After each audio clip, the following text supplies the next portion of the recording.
Welcome to the Upshot, multi-world disc golf's podcast about the latest in the disc golf world. I'm the publisher, Charlie Eisenhood. Joining me, as always, is Josh Mansfield. And Josh, I have left the wonderful, dry climate of Utah and returned to the muggy brutality of New York City, where today is going to be 100 degrees, and it is already a sauna in my apartment. But off we go. Off we go. Don't take the West for granted. That's all I will say. I'm sure it's very nice in Idaho right now. It's still hot, but I think my AC does a lot better job of combating it than yours does. So, well, in Albuquerque, we use swamp coolers, which, for those that don't know what that is, it's basically just a big fan that pulls air through pads that have water dripped on them.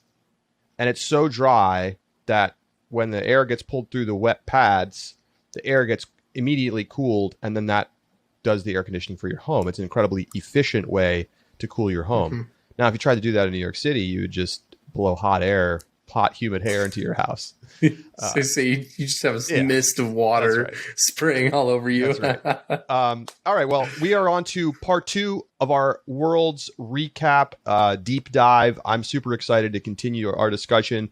You know, there's obviously been a ton of focus on what's going on up at the top of the leaderboard. And we've talked, at this point for 2 full episodes about James Conrad and his miraculous shot. The shot has gone completely viral, number 1 on SportsCenter.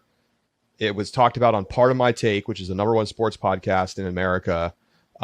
It was broken down by John Boy, a very popular YouTuber that does breakdowns mostly of baseball, but has dabbled in disc golf. And, how can you blame the guy for wanting to pick this one up? What an amazing moment. I think we're going to continue to see it reverberate around the same way we did with the Philobatros. Getting picked up. And, I remember at one point there was a meme of Philo doing the shot, but with a sneaker. I don't even remember what it was. It was some troll because an NBA player threw a sneaker off the court. And it was this is whoever it was, Pat Beverly throwing the shoe off the court. I don't know what it was, but today we're going to dig a little deeper into the leaderboard and talk about some of the other storylines, of which there were many. And I think it's easy to get them lost in the mix. So we're going to dig in those today. And we're going to go 12 deep, really focusing on the top 12 finishers in both MPO and FPO, and have a little bit of a conversation about those folks. So why don't we start in MPO, Josh? And we've said enough about James Conrad over the last couple of days, so we'll skip him up at the top of the leaderboard. Let's talk about Paul McBeth. And here's the stat I want to hit you with right away, Josh. This is the,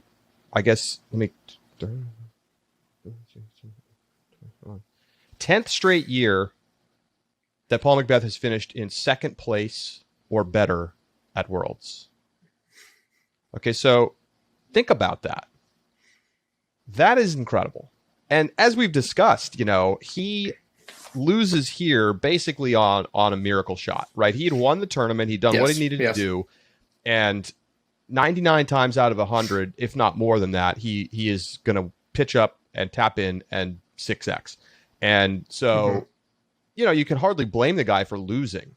We got the question on our show right after the round about whether he should have, tried to get the birdie. I mean, it's totally ridiculous. In hindsight, being very 2020. Now, what is interesting, and I've seen this mentioned a couple places, and it's true.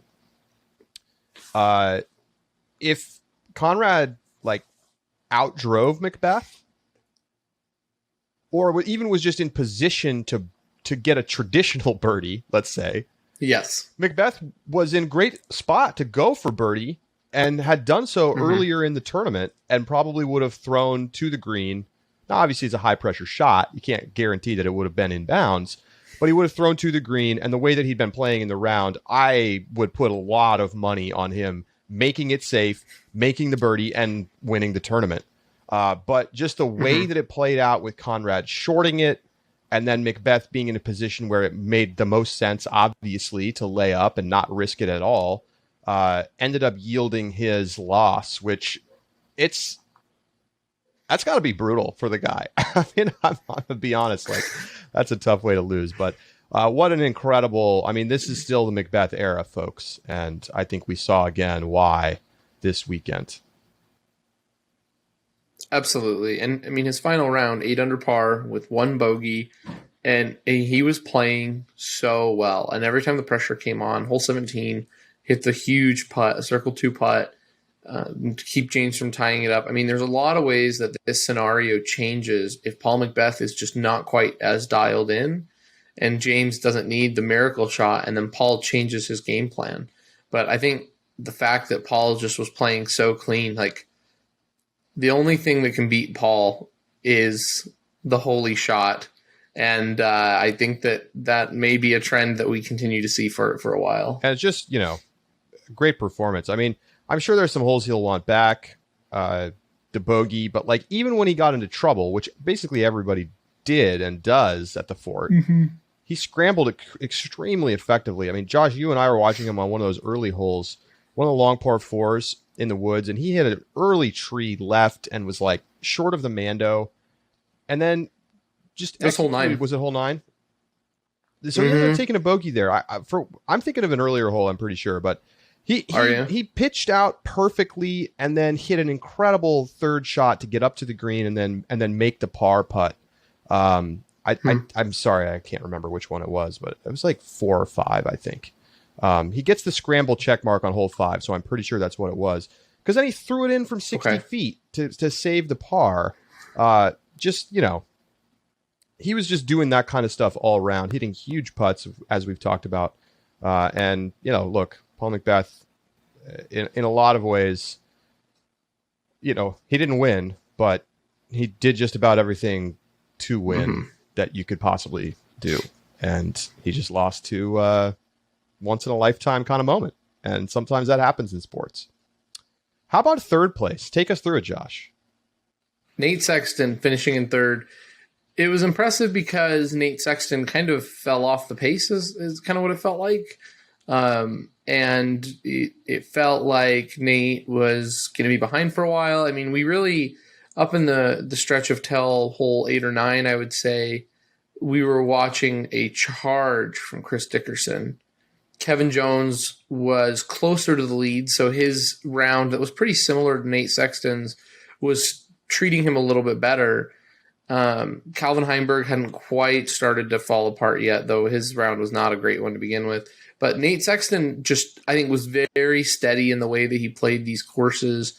And I think I describe his weekend in a similar way that I described James Conrad, in that it felt sustainable. I mean, the way Nate was playing is that every single day I wasn't shocked and thinking, wow, Nate's never going to shoot this round again.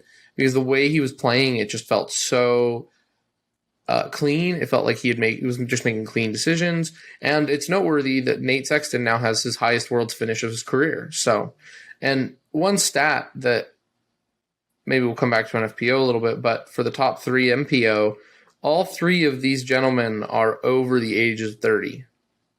So for all the talk we have of the young guns, James, Paul, and Nate taking it back. I mean, this could have been a world championship from 2000. When did, probably 2012, 2013? I mean, yeah, I don't remember when James Conrad hasn't been touring that long, although maybe he toured in the past and then paused and then came back, because I remember when James Conrad came onto the scene, it wasn't that long ago.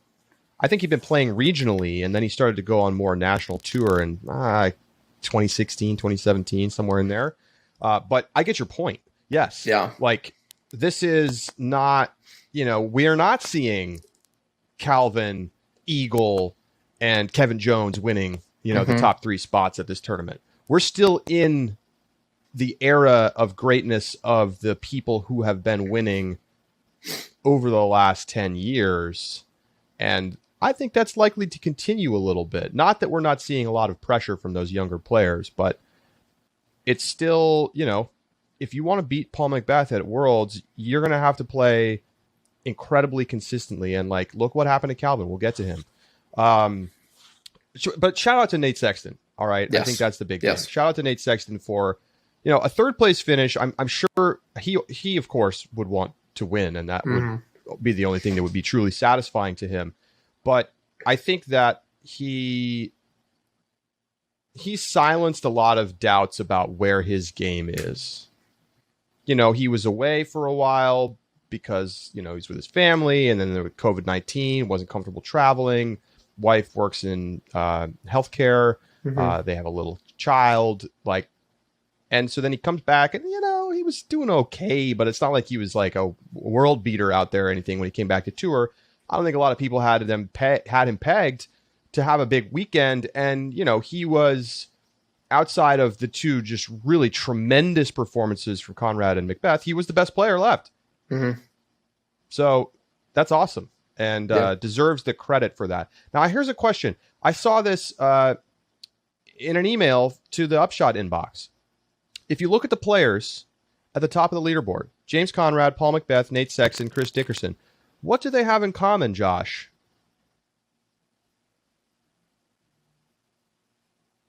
I'm putting you on the spot first thing in the morning.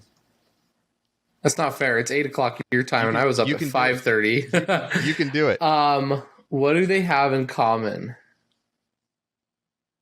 Oh, is it that they all have USDGC titles? They all have USDGC titles, and Kevin Jones is in 5th, who's been in the hunt. And so, the question that we got in the email was, is there something about these courses in Utah that are lending themselves to be similar to Winthrop in some way? And I'll ask that to you.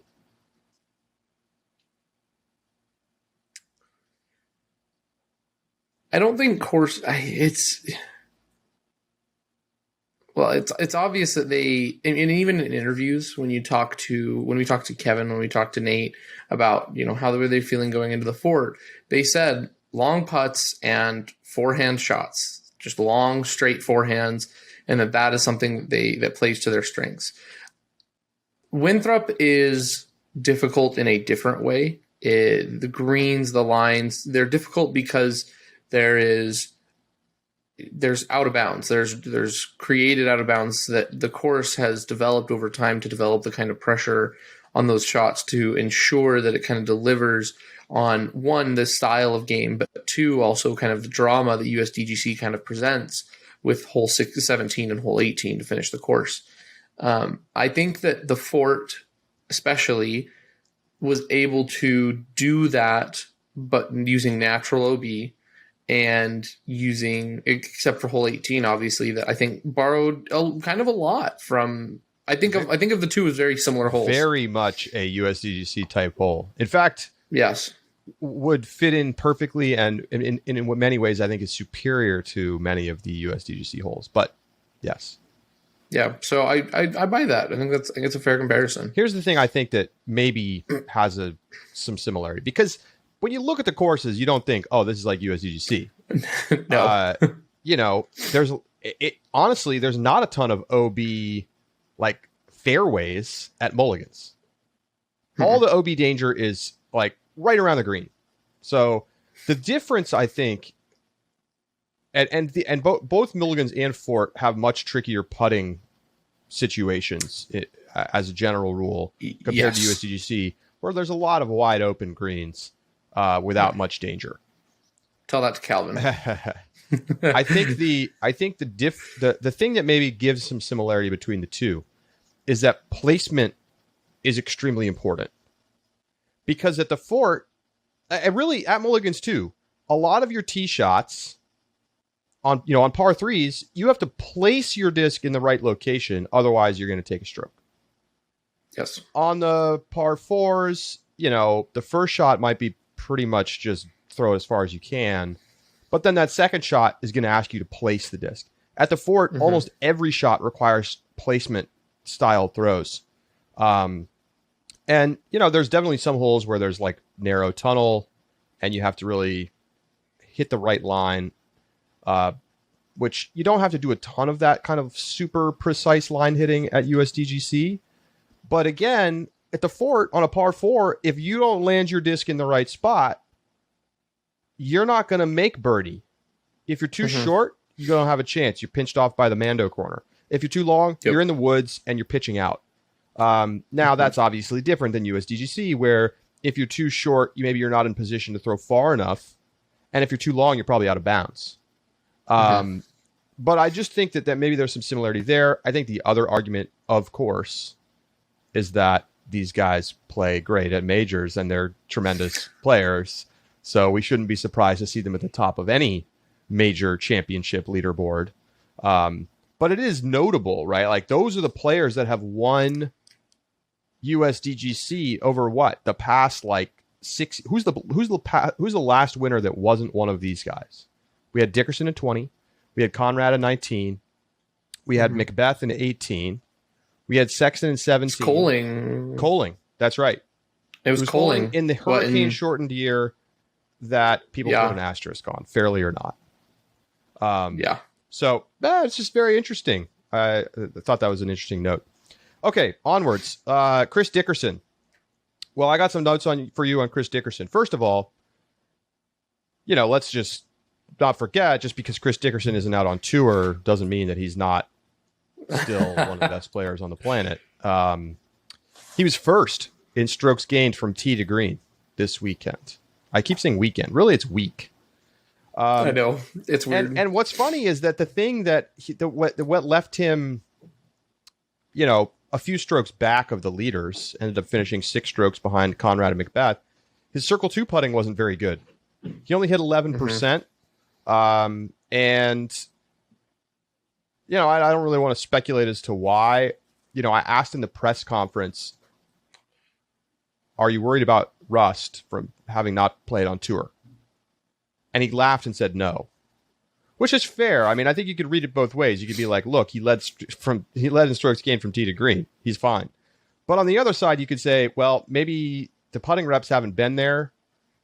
It could just be pure noise, pure randomness. But I do wonder if he'd had more time out on tour prior to Worlds, if the putting would have been a little more tuned up. I don't know. But that was really the thing that kind of held him back. He was good inside the circle. He was literally number one, pretty much everywhere else. And he looked good. I think his final round definitely let him down. He opened with a couple birdies. In fact, he was doing great through hole 10. That's about when I went to watch him. And I was the cooler. I showed up and then he couldn't hit a shot.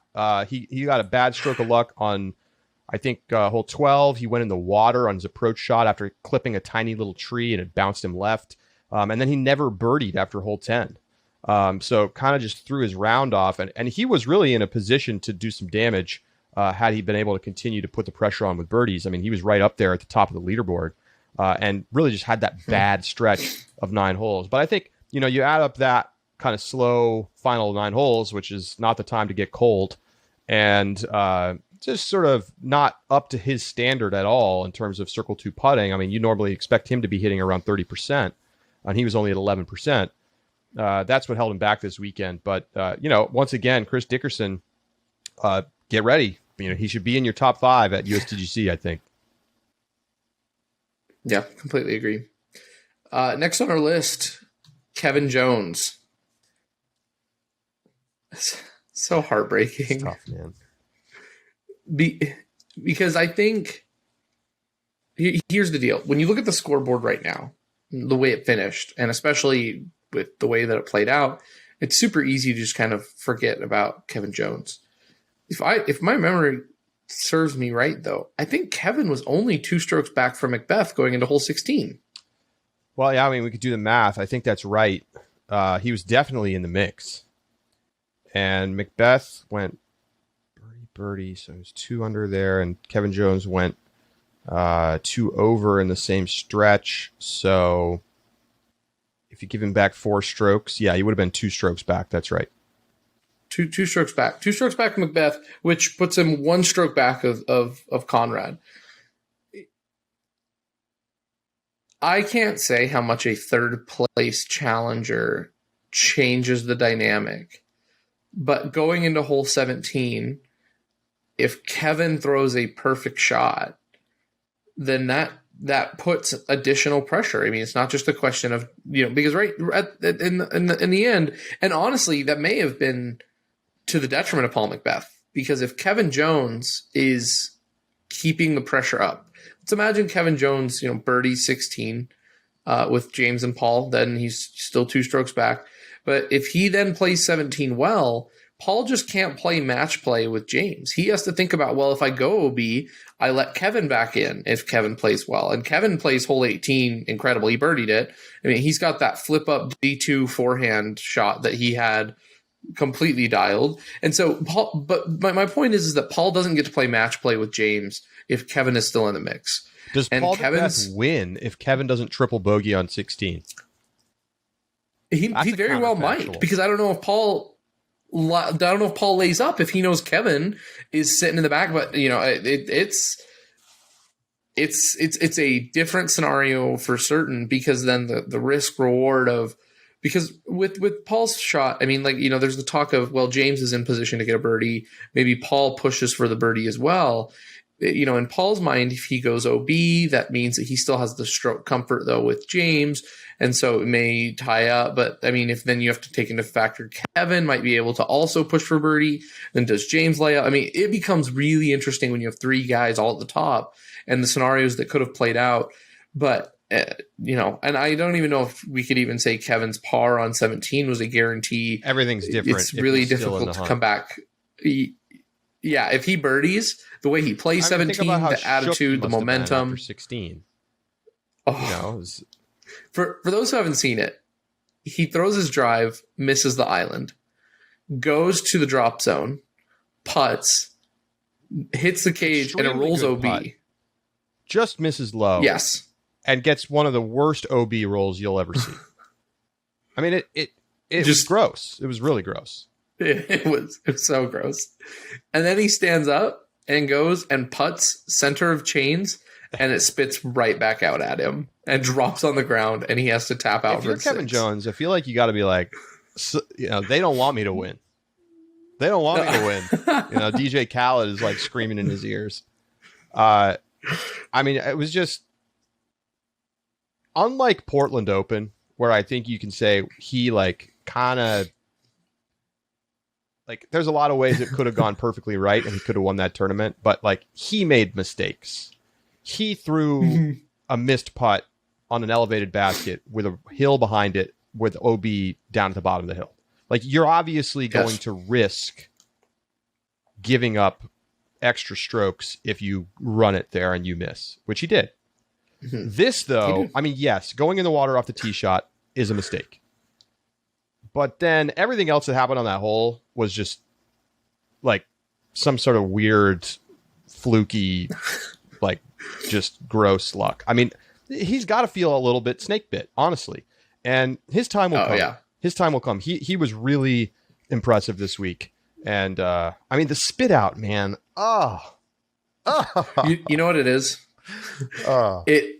It was his skins match ace. He needs to offer that disc up on some sort of altar and appease whatever gods he decided to tempt when he threw that ace in and almost ruined his leg doing it. He needs to set the balance right if he wants to. All right, we gave you that one. Too bad it was in a skins match practice round. Now we're taking it back. We're going to make you pay for it for the rest of the season now. Anyway, I mean, Kevin Jones, look, here he is again, comfortably inside the top 10 at a major. And I feel like every time we come around to the majors, this guy's competing. And so keep an eye on him in the future. How about Greg Barsby? 6th place finish. I mean, what? I mean, all love and respect. By the way, absolute fan favorite. One of my favorite moments in the world. He's coming into the final round, and so the stands are packed. He's on the 3rd card, and he throws a sweet upshot from 300 feet, up to the basket. Crowd goes wild, and he turns and salutes to the crowd. And it was just awesome. When he tapped out, everybody was going crazy. But hang on a second, okay, with Greg Barsby. Let me just pull up the numbers for the season, okay? Okay. He finished 5th at Masters Cup. That's his only top 10 finish this year. and then now 6th at Worlds. So I don't know what it is about Greg Barsby. He always seems to get going later in the year. And maybe that's the courses. You know, we think about how many of Big Bomber Open courses we've had to play on to start this season. You know, he's actually played pretty well in the woods. He was 11th at Texas State's. He was 5th at Masters Cup.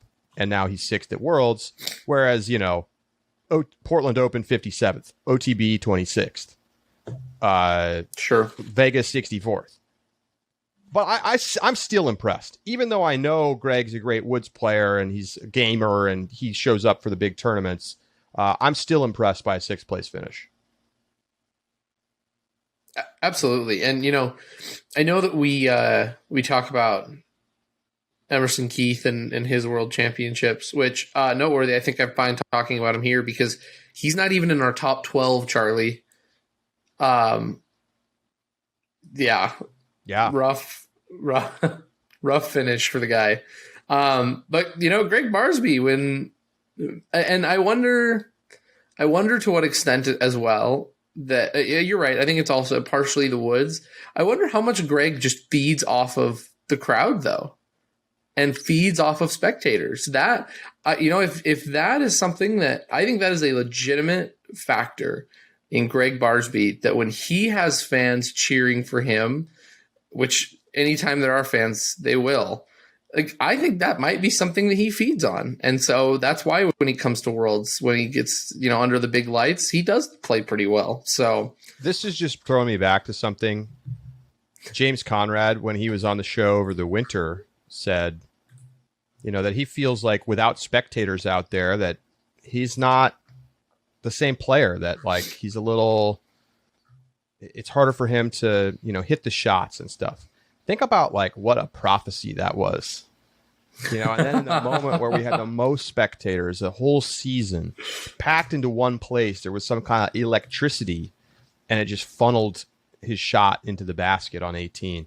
There is something to that. I think there is something to that. I think some players really do gather the energy. I mean, I've been a DJ for a long time. I don't DJ much these days. I do a wedding here or there. But when you're DJing and the crowd is loving it and dancing and there's the energy in the room, everything gets better. You can't miss. You know exactly what next song to play. And there's like this awesome like back and forth energy between the DJ and the crowd. And I think that same thing can happen in a sports setting. Yeah. You know, we talk about it in big sports, in big arena sports, where there's 25,000 people cheering for a basketball team or a football team. And, you know, 6th man, 12th man. Well, why not? I don't think there's a comparable term there. Like Barsby's caddy. They gotta name the stands at some tournament. Barsby's caddy. I love that. I think there's something to that. There's that back and forth energy that, you know, the crowd really wants to see you make the shot, and you feed off that vibe. And yeah, I'm glad we got to have fans at Worlds. Let me put it that way. Same. All right, Ricky Wysocki at 7, only shot a 4 under in the final round. That was pretty lackluster, but look, even if he shot an amazing round, a 10 under, he wasn't going to win this tournament. No. It had already slipped out of reach. You know, I think particularly, I mean, it was a stroke or two here or there. Shot a 58 in round 2, wasn't quite good enough. Really, all his fort rounds were not good enough. Yeah. And that's in not just his fort rounds, though. Like, so Mulligan's round 1, he shoots a 10 under. And we say, oh boy, here comes Ricky, right? Like, here comes Ricky. This is his tournament. Nate shoots his 10 under, and we're like, okay, Nate, we see you, but you got Ricky. That was the storyline. And then Ricky goes to the fort, and he shoots 5 under. And it wasn't even like, it was a weird 5 under, because he's birdieing some holes that aren't like this is what a player who's not playing super hot birdies. He birdied hole 5, which was one of the harder holes to birdie, in my opinion. Hole 3, that crazy long hyzer shot that always get knocked down by trees. Not a lot of birdies. He gets that one. Hole 10, he's birdieing. That's the one with the triple mando. Oh, it's actually a double mando. It looks like a triple mando, but it's a double mando. I talked to someone on the course about that on Sunday. But then like hole 9, an eagleable hole, he's only doing a par. Hole 8, the forehand over the wall, also very birdieable, only doing a par. Hole 7, the long shot off of the backside of the same hill that 16 throws from, down by the water. Again, another hole like Ricky really should birdie, and he's getting a par. So it feels like, you know, it was weird. It was just a weird round. So then you go to Mulligan's, where he shot 10 under the first round, 5 under for round 3. The Fort, Ricky goes down 6 under, Fort again 5 under. So it just felt like Ricky was leaving a couple of strokes here or there, that, and not even with bogeys, with pars. Ricky was parring holes that he needed birdies on, and by Saturday he was out of contention because of it. Like that's the only storyline I got for Ricky. You look at his stats. Stats are fine. Like good fairway hits, good putting. Honestly, it comes down to him not birdieing enough. That's it. And his scramble percentage was a little lackluster, and that's unusual for someone like Ricky, who's probably number 1 in the game. I mean, it's like, if a player can't play to their absolute strengths at Worlds, they're not going to win. Chris Dickerson didn't hit his circle 2 putts. Ricky didn't scramble effectively. And 2 strokes around, you give him back 2 strokes around, he's 1 stroke off the lead. And who knows what happens if he's in the hunt in the final day. But he wasn't in the hunt. Like, he could have finished higher on the leaderboard with a better final round, but he was never going to win this tournament after round 4. It was over. And so, look, I mean, I think Ricky's having a great season, but I think what we saw the last 6 weeks is the reality, which is that he cooled off a little bit. He was playing really hot and couldn't miss. And when we made our early picks, everybody's taking Ricky. The whole world's taking Ricky. We asked Casey White, who's the number 1 player in the world. Ricky, obviously. Yeah. But when it comes down to it, he cooled off, and he was just not good enough. Still great. I mean, still lock top 10.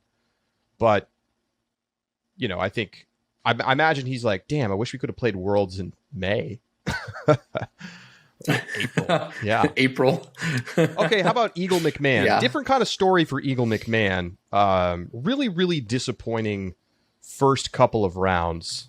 I mean, especially round 2 at the Fort, where he shot a 62, well off the pace. And then the 54 at Mulligan's, also not really what you're looking for. And then didn't get it going that much at Fort in round 4 either. Had a good starting round, had a good closing round. And when it's all said and done, he finishes in 8th. Round 4? Round 4, he shot 9 under. Oh, no, you're totally he shot right. 9 under in round 4. I was looking at Hale's score below him and not Eagle. Oh, got it. Forgive me. No. So it was round 4 and 5 when he really picked it up at the Fort. So my mistake. Yes. And he ended up finishing up in 8th place, which, you know, probably feels pretty good to get into the top 10. But, you know, we kind of come to this same situation with Eagle, where it's like, when's he going to put it all together? Mm-hmm. And it's not that he can't play in the woods, because he played 2 great rounds in the woods. Yes. That's something we talked about in the final recap, was that, like, Eagle played 2 great rounds in the woods. So he can. I mean, this is something a little bit that we've seen from Eagle McMahon. When it comes to majors, it feels like pressure gets to him. And Eagle reminds me a lot, I think, in a lot of ways, of Paige, in that, like, there was pressure on Paul, but I never felt like Paul put pressure on Paul. There was the pressure of the moment. There was the pressures of the course. There was pressures of Conrad. There were plenty of pressures that came. And eventually, I dare say, hole 16, you know, that I've never seen Paul look like that ever. Like, I think Steve Hill wrote about it in his UDisc blog. Excellent piece if you haven't read it. He said he's never seen Paul McBeth look like that, like never seen him that nervous.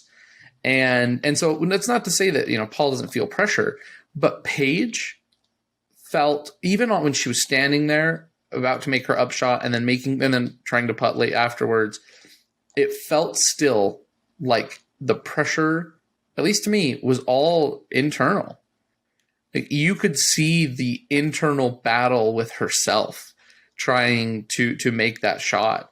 And I think Eagle's a little bit of the same way. Eagle has all the skills. We know that he loves spectators. He loves the fans. He said it before in interviews. After he finished his round, him and Ricky are signing all sorts of stuff, stickers and minis and whale sacks and discs, and throwing them out to the crowd, even as people are throwing upshots and drives on hole 18. It's not the people. It's the Eagle, I think, puts pressure on himself, and in a way that Paige obviously can handle most times, though not always. And I think Eagles has to learn either to quit putting pressure on himself or to use that pressure to succeed. Yeah, I mean, the other thing, like, it's a small thing. I don't know if this really makes a difference, but he was negative in strokes gained from circle 2, hitting 19%. He can do better than that. He was great from inside the circle, 88%. Yes. I mean, it's just like, you can't have 2 lackluster rounds and win Worlds. You can't. Yep. And, it's what's odd is that one of them came at Mulligan's. But I'm like almost ready to kill the narrative that he can't win in the woods, because I don't really think that's the story of this tournament. And I mean, he's done it before, and I just think that it's more about his own mindset and style and approach. And I think sometimes it just gets a little off the mark. And, like, think about how tilted he was about the OB lines being painted, which is fair. I mean, I understand the argument that he's making, but like the fact that he's so worked up about it that he like takes a picture of his disc and he wants to contest it. And then he goes on Instagram after the round and he's like, what the heck is this? This is ridiculous. And it's like, dude, you can't be thinking about that. What are you going to do? Yeah. They painted the OB. You have to deal with it. And you have to go to the next round and be ready to play your best. And, credit to him. He did bounce back and play great in the next round.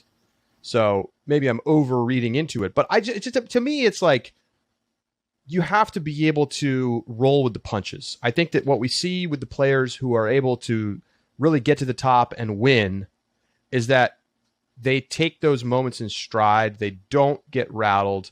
When James Conrad hit the tree off the tee, he didn't just give up. He, put himself in a position to have a chance, and then he hits it. Katrina Allen, she's down by a stroke.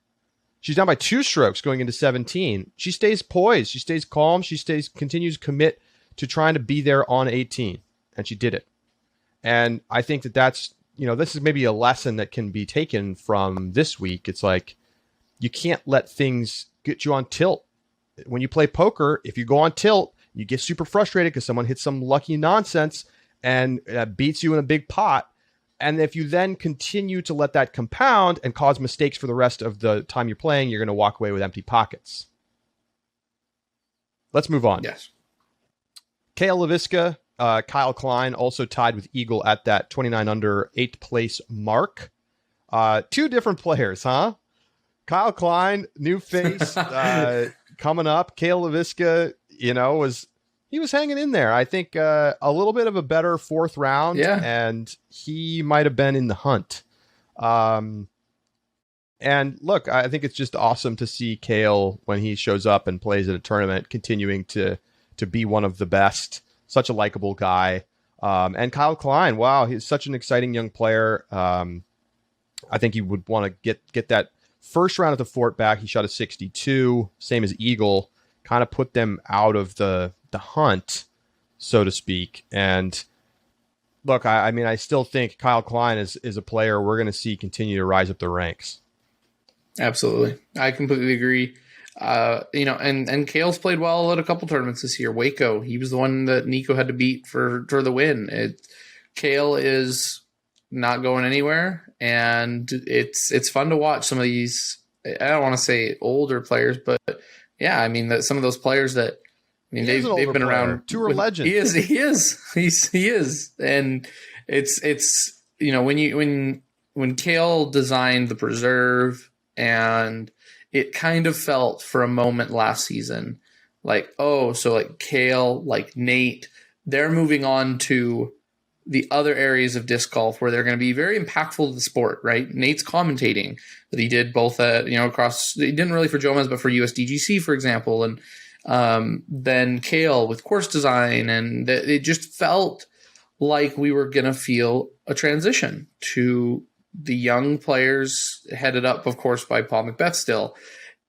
And boy, were we wrong. They are, and Kyle Klein's in there, Eagle McMahon's in there, Mason Ford's in there, but Kale LaVisca still hanging with them. So, tied for 11th, Mason Ford, Calvin Heimberg, 28 under.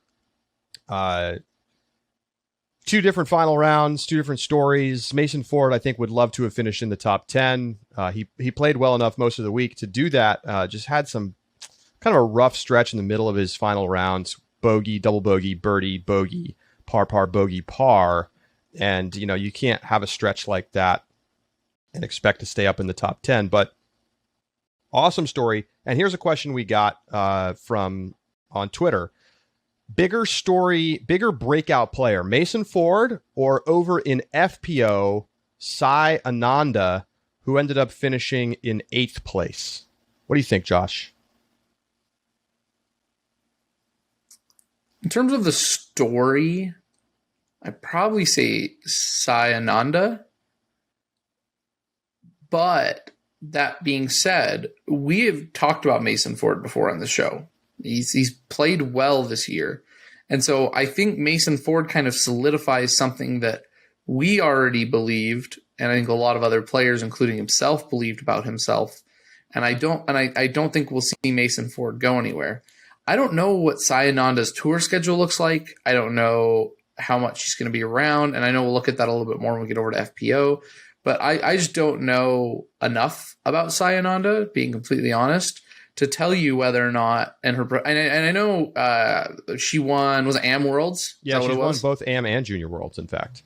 AM and Junior Worlds. So she has a good resume coming into the Pro Tour. I expect that we'll probably see more of Sai Ananda, but I think Mason Ford, in terms of like what does this do for the players, I think this really locks down something we believed about Mason Ford for most of the season now.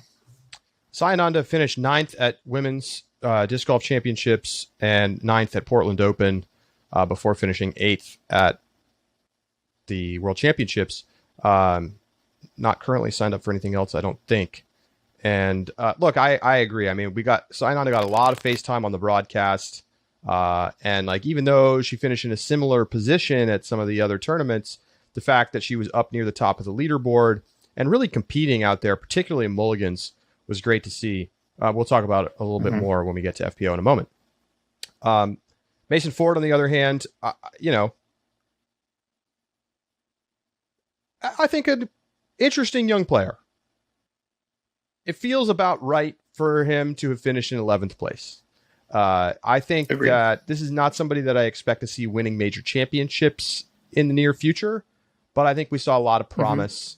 And wasn't afraid of the moment in a smaller way, and not just because he's also from Texas, but feels a little bit like Emerson Keith making the run in 2019. Obviously, Mason didn't get quite up as high up the leaderboard and have a chance to win like Emerson did, but I think that it's like, okay, you got the skills, you got the tools. Calvin Heimberg, on the other hand, absolutely has the tools. We all know that. And what happened in the final round? What happened? He could have won this tournament. He could have. He very well could have. The double bogey on 5.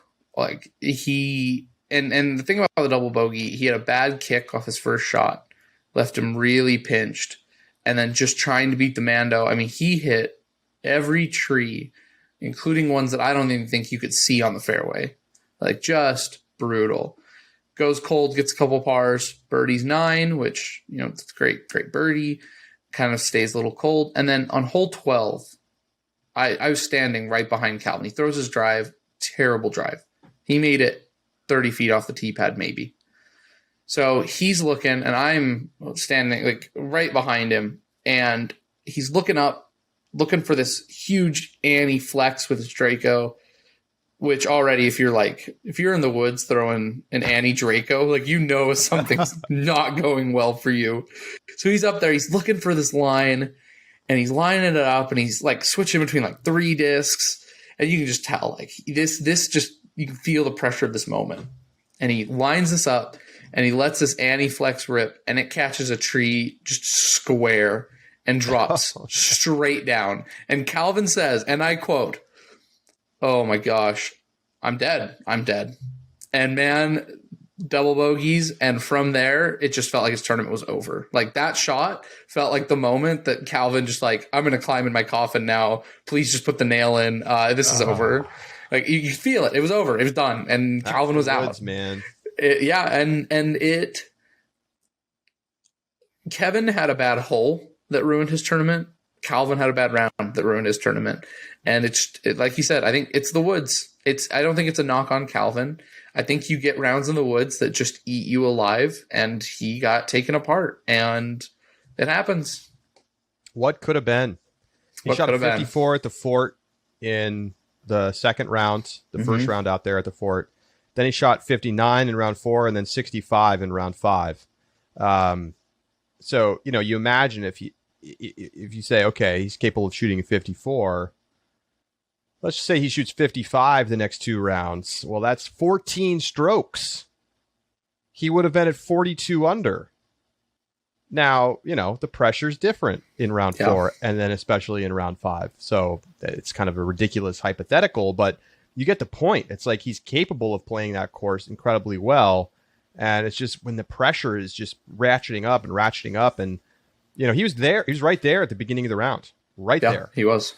And, it was Macbeth that kept making the shots and holding people off and getting to the front.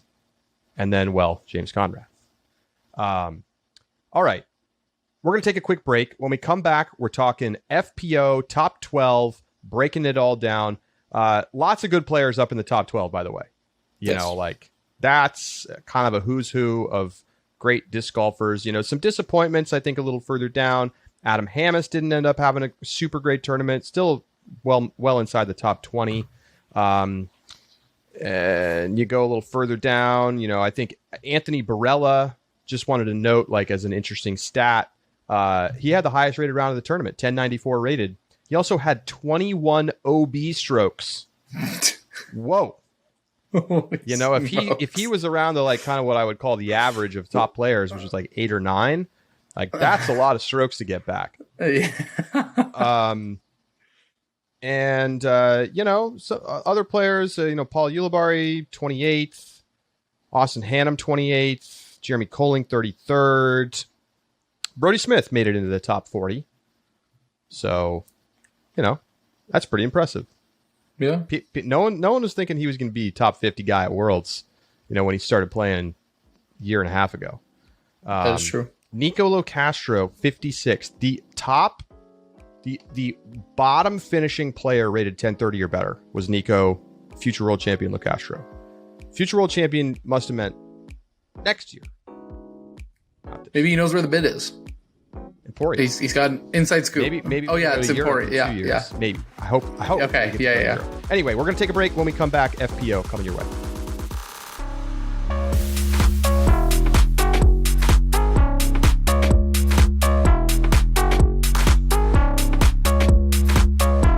The Upshot is presented by Pound Disc Golf, makers of the best bags in the sport. In just 2 days, Pound is reopening its custom programs on July 1st at 3 p.m. Eastern, 12 p.m. Pacific. So set your alarms now. Get in there. Get yourself the bag of your dreams customized just the way that you like it. Check out your options at pounddiscgolf.com.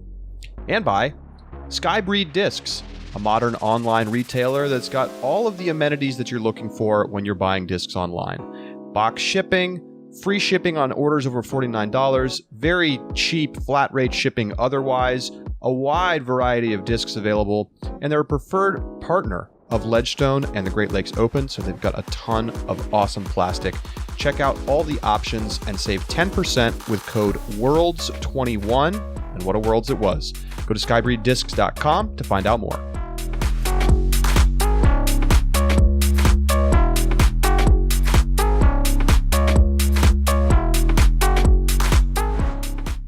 Welcome back to the Upshot.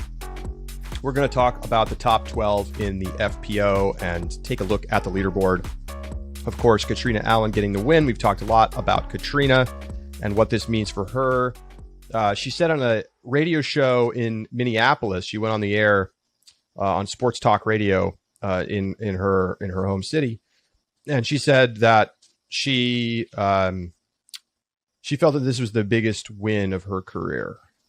And, you know, she's won many majors, but this one felt the biggest to her because of the size of the, you know, the growth of disc golf, the sort of validation of winning a second world championship.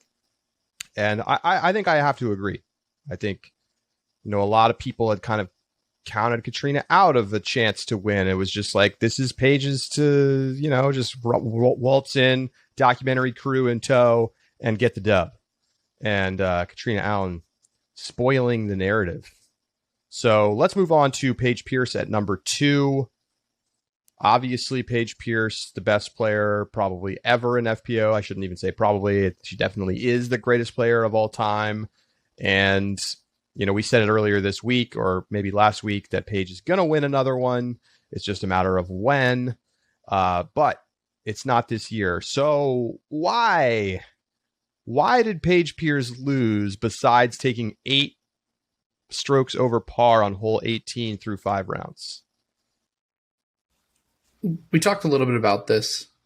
I think that Paige built so much pressure on herself, and it's something she admitted to doing earlier in the year that I think just continued, that when the additional pressure got placed on her, because let's be real, rounds 1 and 2, I think Kevin Jones said it. He said these rounds don't even matter. Like, you need to shoot well, but they don't. It's not important yet. I think so. Given that's the case, there were less spectators, especially on the FPO side. The first couple days, it was easy just to play solid, clean golf, and then once it started to heat up a little bit, the round 3 at the Fort is the reason that Paige is not a world champion right now. I think that's plain and simple. She took 4 over par. Shot a 4 over par at the Fort on round 3, and it opened the door. If she just keeps playing match play for the last 3 rounds of the tournament, even giving up 1 or 2 strokes maybe, I think she's still in better shape. That 4 over just it killed her. And ever since then, after that round was over, that back 9 that was just abysmal. Mulligans, Paige shot 3 strokes worse than she did on the first round at Mulligans. Yeah, it wasn't quite as good. 3 strokes worse, not up to Paige's level, with a rough final couple holes in the stretch. And then final day at the Fort just wasn't great. It was okay, but to me the story is missed opportunities. Yeah. I mean, how many times did she have a 3+ stroke lead at this tournament? Almost every round. Mm-hmm. And then gave it back again and again and again and again. I mean, it's not hard to imagine a world in which Paige wins this tournament by 15 strokes. By the way, I win the over-under. You do win the over-under. It ties us up at 2-2. Oh, yeah. Here's a crazy stat. Paige Pierce had almost over 2 full strokes gained less inside of Circle 1 than Katrina Allen. She was negative from Circle 1, 65%. Now, I don't really, like, looking back at the tournament, it doesn't feel like that was the issue, that, like, her putter not going down was, like, a big problem. But that is not the numbers we typically see from Pierce. She's normally one of the best putters. She's hitting 85%. So she was way off her pace. But again, it's just like there were way too many holes where she just made big mistakes and gave back strokes in positions where she was ahead.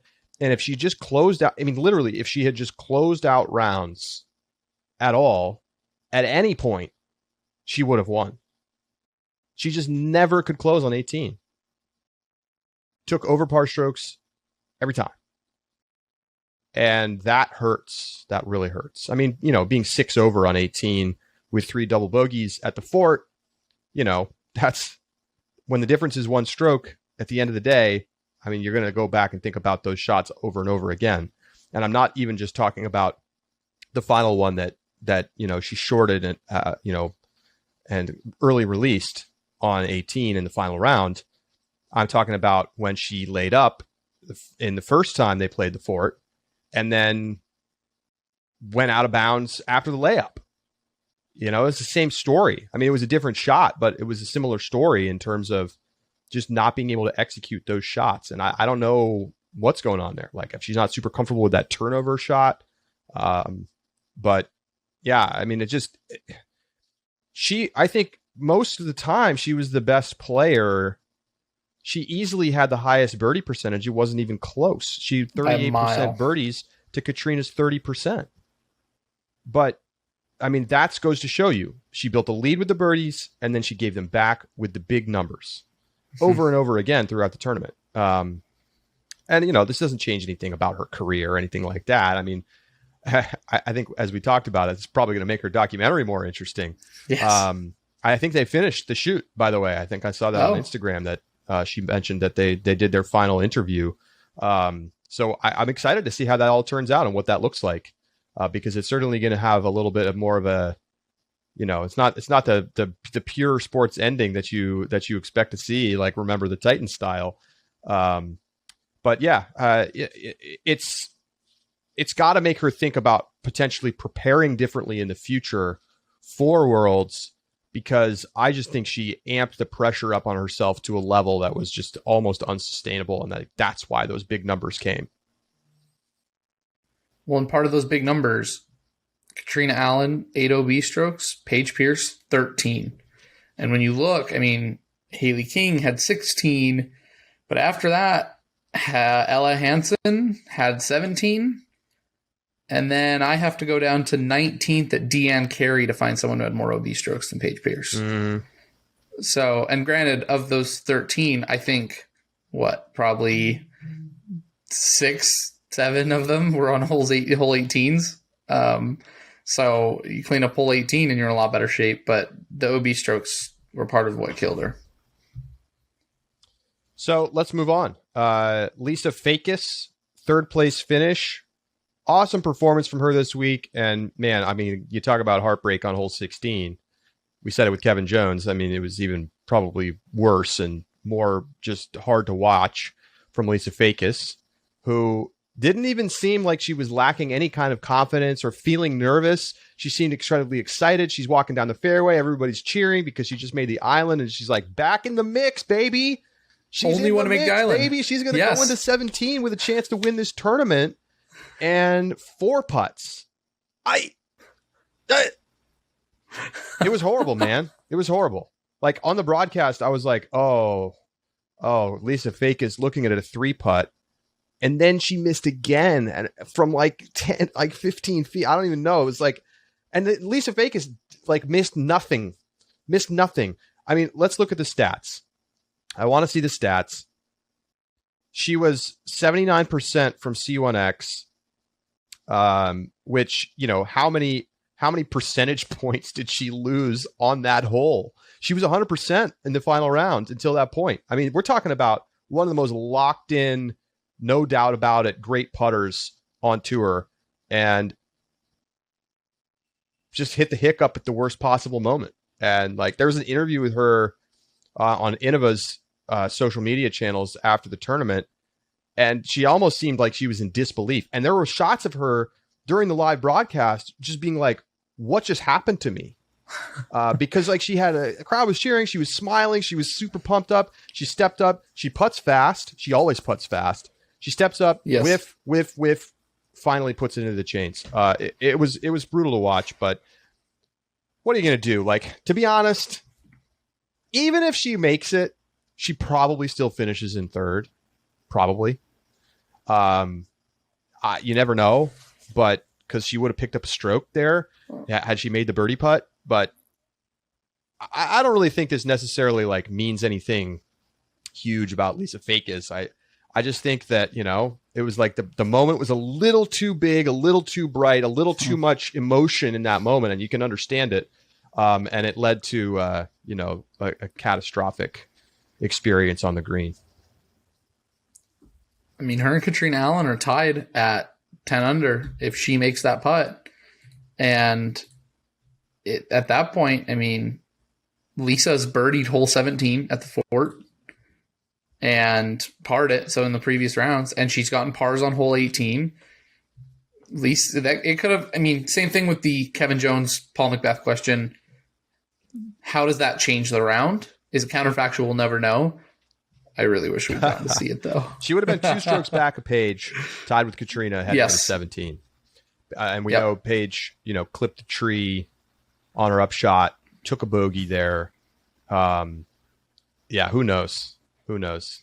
You can't really say with any kind of certainty, but I have to give Alicia Fakis a lot of credit, though. Like, for her to compete as well as she did this week, despite the fact that she was like playing many holes for par that Katrina and Paige were playing for birdie at Mulligan's, is a testament to how smart her game plan was. She played great golf. She really played great golf. She knew when she could take her shots. She made her putts. She was, just rock solid all around. And, definitely like gave up almost 10 strokes. No, more. 13 strokes to Katrina Allen from the tee to green. Okay. But the difference was her putting and her lack of out of bounds strokes. She only had 4. And, everybody else was 8 and up. And so she played it safe. She just kept it in between the lines, and that gave her a chance on the final day. Onwards. Go ahead. You got a question? Quick question. Yeah. Do you think that style means that we're going to see more of Lisa Fakis challenging for wins, even when Paige and Katrina are playing really well for the rest of the season? OTB Open and Portland. No. But maybe at some other wooded courses. The golf course era is almost behind us this season. We're about to be more in the woods, hybrid park style courses. Obviously, once we get out east, it's like mostly woods. I'm impressed by Lisa Fakis. Yeah. I think she's playing some of the best golf I've seen her play. So, yeah, absolutely. She's competing out there. She just needs the courses to set up for her game. She's not going to, there's going to be holes where she cannot birdie, and Paige and Katrina and Ella Hansen, Holland Hanley can. So I just think, to some extent that puts a ceiling on your game, but I think she showed exactly how to compete with those limitations in mind this week. Haley King, 4th place finish. One of the highest birdie percentages, I think number 2 in birdie percentage behind Paige Pierce, but took some big numbers. A lot of bogeys and double bogeys. 16 OB strokes for Haley King compared to 8 for Katrina Allen. And she only lost by 5 strokes. So that tells you a lot. And that really, to me, exemplified what we saw from Haley King, which was a beautifully played, wonderful hole, followed by a painful mistake. And at Mulligan's, she goes into the water. Was it 15 or 16? I gotta look it up. She cost herself so many strokes on this one hole at Mulligan's. Hole 15. Double bogeys in round 4 and triple bogeys in round 3. That's 5 strokes, which was the margin by which she lost. And look, it's kind of a silly exercise to try to pick out one hole and be like, that's the one. But it really, it was like the same thing as with Paige Pierce, like just a couple brutal mistakes costing, like throwing the whole round off. Where if like you just played safe for par, you come away with a great round and you're much more in the hunt. Haley King is the next big thing. Nothing changes in my mind about that. But, you know, I think we'll have to learn to play better golf. Just a young player. That's short and sweet of it, I think. Kristen Tatar, 5th place, coming over from Europe. And I know a part of her probably wishes that she was challenging a little higher, but you got to be thrilled with 5th for her. And I think part of the reason why I think it's such a exciting finish for her, 60% par, up there with kind of like the Lisa Fakis or Owen Scoggins at 61 and 63%. The thing about Kristen Tatar, though, is one, her putting was not super strong. She lost strokes to the field, which, I mean, after Katrina is the only one, I think, in the top 10 to do so. But I think that's something that can come back once you have, and we all know, I mean, putting with a basket in your backyard is different than putting at a tournament. It's hard to replicate pressure. It's hard to replicate scenarios. It's just not the same. But it's something that I'm sure she's going to continue to work on. And I think that she's very easily going to be able to improve upon that. But she was consistently in the fairway. She was consistently taking par. And I think when she starts turning some of those numbers into birdies and getting birdie percentages up closer to, Paige's or Katrina's, give her another 8-10% of birdie percentage and she's in the mix. And that will come as she continues to play golf and get back in the swing of things. Kristen Tatar, still one of the best players in the world. I think that's, I mean, 100%. I mean, she even talked about on Instagram, just not confident with her putter. It was very obvious. Just a lot of extremely poor putts, just fully missing the basket from 15 or 20 feet. And, if she putts well, she's in the tournament to win it. I think she has higher standards than a 5th place finish, 9 strokes off the lead. And I think she's capable of better. From tee to green, she was one of the best players of the tournament and just could not find the range with the putter. So how do you find the confidence with the putter besides being in high pressure tournament rounds and putting? You can't. I don't think it's possible. I don't care how much you practice on your practice basket and play in the Estonian winters. It's just, there's nothing that's going to match the pressure and the feel of an actual tournament round. And, hopefully we see her pick it up, because imagine if she picks it up, she could win one of these tournaments while she's here in the US. 100%. The talent is so obvious. I mean, she was I thought she was like the best pure thrower of the disc this week. When you watch a disc come out of her hand, just pure, straight, hard lines, beautiful shots. The snap of the disc out of the hand, really, really, really impressive. Maybe second only to Paige Pierce in terms of just like the pure throwing. So I expect to see Kristen get back to that level of confidence at some point. And when she does, I think she's going to be contending for championships. Owen Scoggins, 6th place. Man, Owen Scoggins, 93% inside the circle putting. Are you kidding me? That's crazy, man. That's incredible. I mean, incredible. So that's an elite number in MPO. So Owen Scoggins was just doing it big on the putting green, and that meant that even though, she really just isn't competitive with distance at all, here she is inside the top 10. I mean, I think there's a lid on her game a little bit, maybe even a little more so than with Lisa Fakis, just because the distance is not there. And,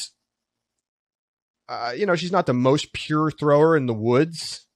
But I think it's awesome to see Owen continue to be competitive and just like have this facet of her game that like is untouchable. Like she's clearly the number 1 putter.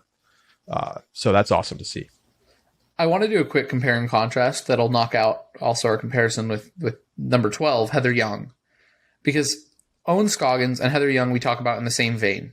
Excellent putting. Don't have the distance to keep up. Yep. Here's where I think we have a very clear demonstration, because we've talked about Heather Young, but we've always kind of wondered, well, where's the limitation, right? We know she doesn't have the distance, but at what point does that stop her? How far can you go riding on the coattails of your putter?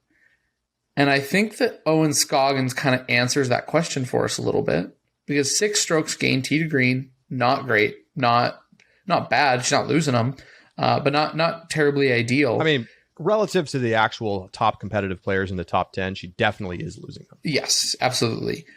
I think she showed us the numbers, though, that you have to have if you're going to rely on your putter. And it's a over 90% putting percentage. Heather Young, 86%. She still gained in terms of strokes gained on the putting green, 9.81 strokes. It's a big number. It's really good. It is. But Alexis Mondahanu in 10th place gained 19.87 strokes on the putting green. An absolutely comically large number. Yes, 38% circle 2 putt. Alexis Mondahanu was a negative off the tee. A negative off the tee. She was actively bad. Yeah. And yet putted 89% from circle 1X and 38% from circle 2. Holy smokes. 20 strokes gained relative to average, and that was like a solid 10 strokes better than pretty much everybody in the top 10 except Owen Scoggins. Yes. Who was at 14 strokes gained. So Alexis Mondahanu finishing in the top 10 is amazing, and it's literally purely because she just putted the lights out. Yes. I think that's the level of putting. If you're not hitting 90% mark and at least 20 to 30% circle 2, you can't win a tournament with your putter. It's just, you cannot make up enough strokes there. Yeah. I mean, there's just too many strokes to be gained tee to green. Like yes. The top players are around 30. Alexis Mondahanu was -4. Yes. Heather Young, 0.81. That's a lot of strokes. It's a ton of strokes. And Alexis Mondahanu beat Heather Young by 4 strokes. And it's because Heather Young is a good putter. She's a great putter. But if she doesn't putt lights out every single weekend, it's over. It's done. And when we say lights out, I mean astronomical numbers. You need to be the best putter, FPO, MPO, if you're not going to play well, as poorly as they do off the green. It's not they don't play well. It's that they do not gain strokes from the green. Alexis Mondahanu lost 4 of them. Heather Young, 0.81, didn't even get to the 1 mark. Owen Scoggins, 6.5, stays in the fairway, does well there, so that's good. I think that's about the number you need, and then you have to putt like MPO, 90% circle 1X, 30% circle 2, and then you can see Heather Young be competitive. Until then, I think she and Alexis Mondahanu are going to be sitting right around the same spot, down 10th place. All right, up next, Sarah Hokom finishing in 7th place. And look, Sarah Hokom didn't even know that she was going to be able to play this weekend. She hadn't played for a couple of months due to the injury. For her to finish top 10 and get an ace and get on SportsCenter, I mean, to me, it's a huge dub. It's a huge dub. I think the big thing with Sarah Hokom is Sarah Hokom has an incredibly unique game. One that I will say I think probably was pretty well suited for these courses.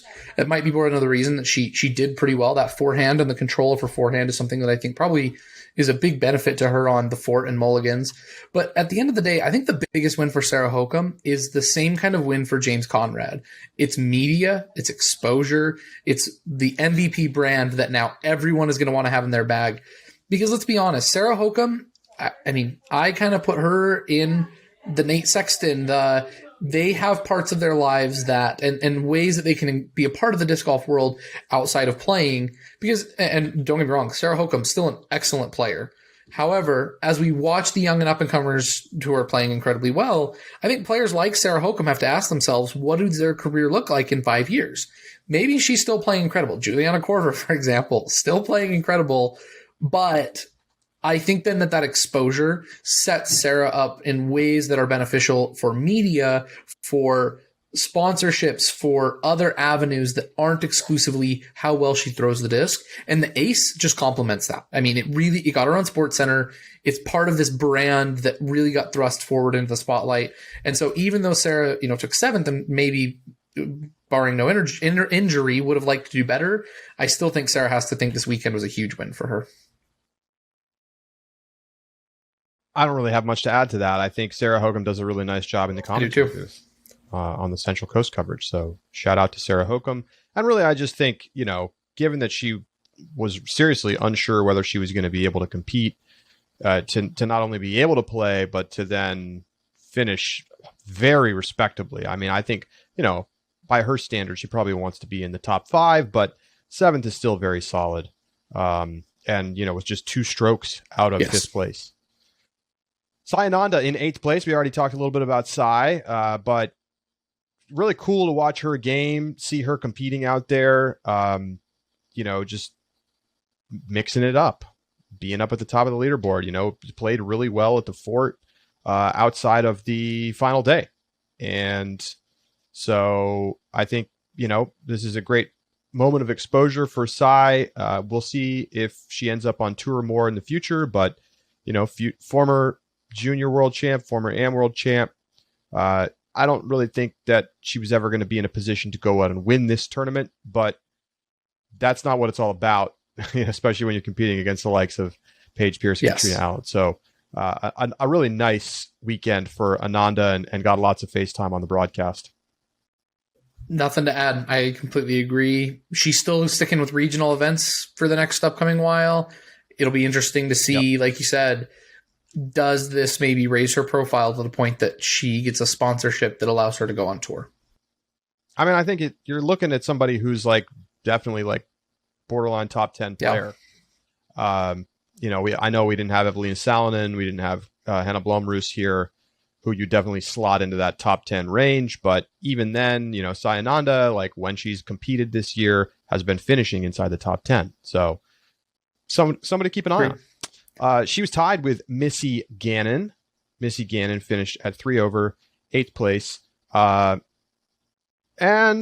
Missy Gannon is doing what Missy Gannon has been doing, which is placing high, but not competing to win. And I don't really know what to make of that. I feel like I'd love to see Missy Gannon, take the leap a little bit. Currently, world ranking is 15. Feels a little bit low, but on the other hand, just hasn't necessarily put herself in a position to win any big tournaments.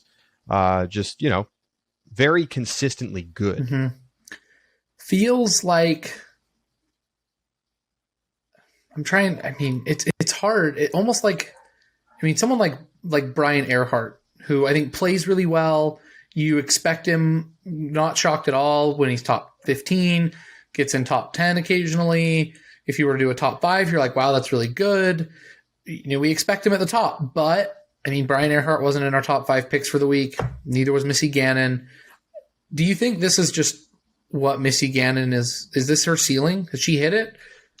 I'd like to see Missy Gannon learn to throw it further. Okay. I think that's the big thing for me. She's well off the pace in terms of getting into Circle 1 in regulation, Circle 2 in regulation. Compare. So Katrina Allen found 79% Circle 2 in regulation. Missy Gannon found 44%. It's just not giving herself enough birdie opportunities. Mm-hmm. I think she was one of the lowest inside the top 10, maybe the lowest in birdie percentage, even below Owen Scoggins. Now, she's not compounding that with a lot of mistakes, but she has a well-rounded, solid game, but nothing that's going to break through to the next level unless other people play down from their abilities.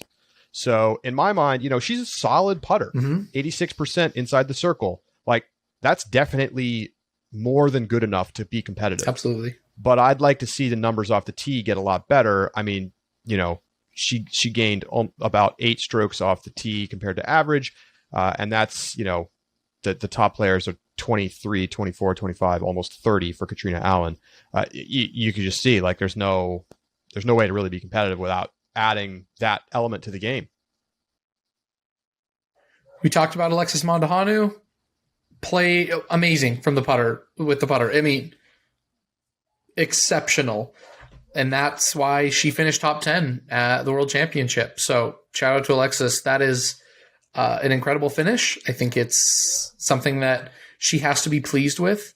And it's interesting because I think her sister Valerie oftentimes gets the most talk, but Alexis has been having a good season, and and came out and played better than her sister. So Valerie was in the mix. Valerie was on the lead card at one point and had a horrendous round, absolutely brutal.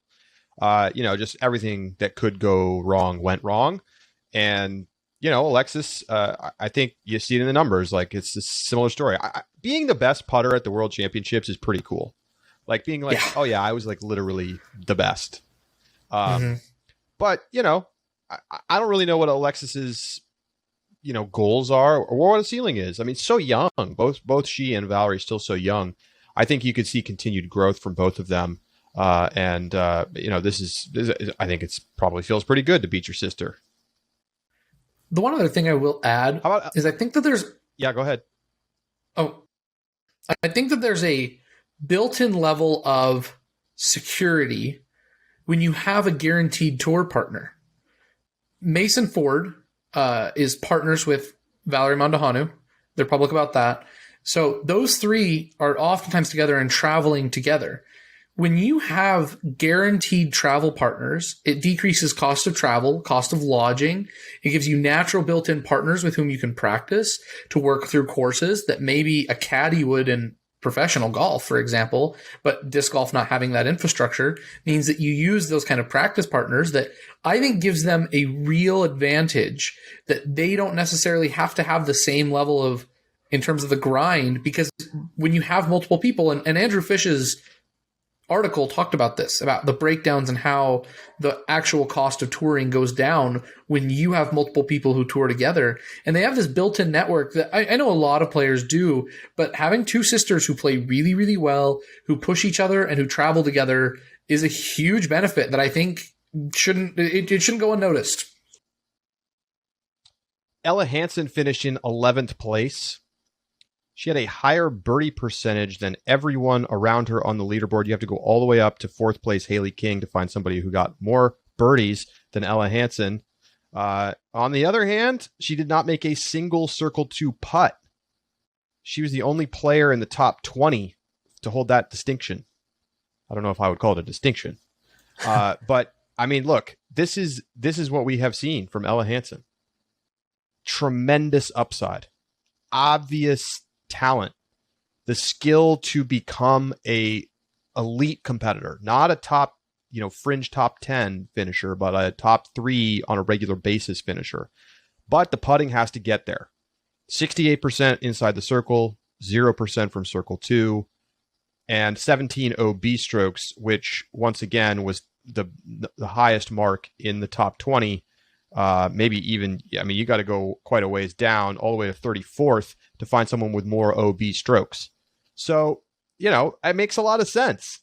A lot of raw power, a lot of raw talent, hasn't totally harnessed the control side of the game, and hasn't really fully developed a putt. And despite the obvious shortcomings of her game right now, still 11th place. That is what power brings to the table. You said it a couple weeks ago. Course, or maybe it was just Tuesday. Courses have set up mostly that distance is a prerequisite to competition. And even on courses where that's not necessarily true, even though it's more true for FPO out at Mulligan's, there's still such an advantage to be gained by making all of the rest of the game easier. If your upshot is 100 feet instead of 200 feet, you're just going to have more short putts as a result and more birdies as a result. And I think that's what you're seeing with Ella Hansen. The future is bright.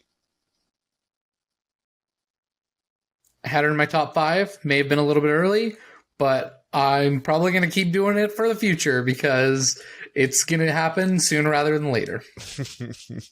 And the entire polar opposite of Ella Hansen, Heather Young, finished in 12th place.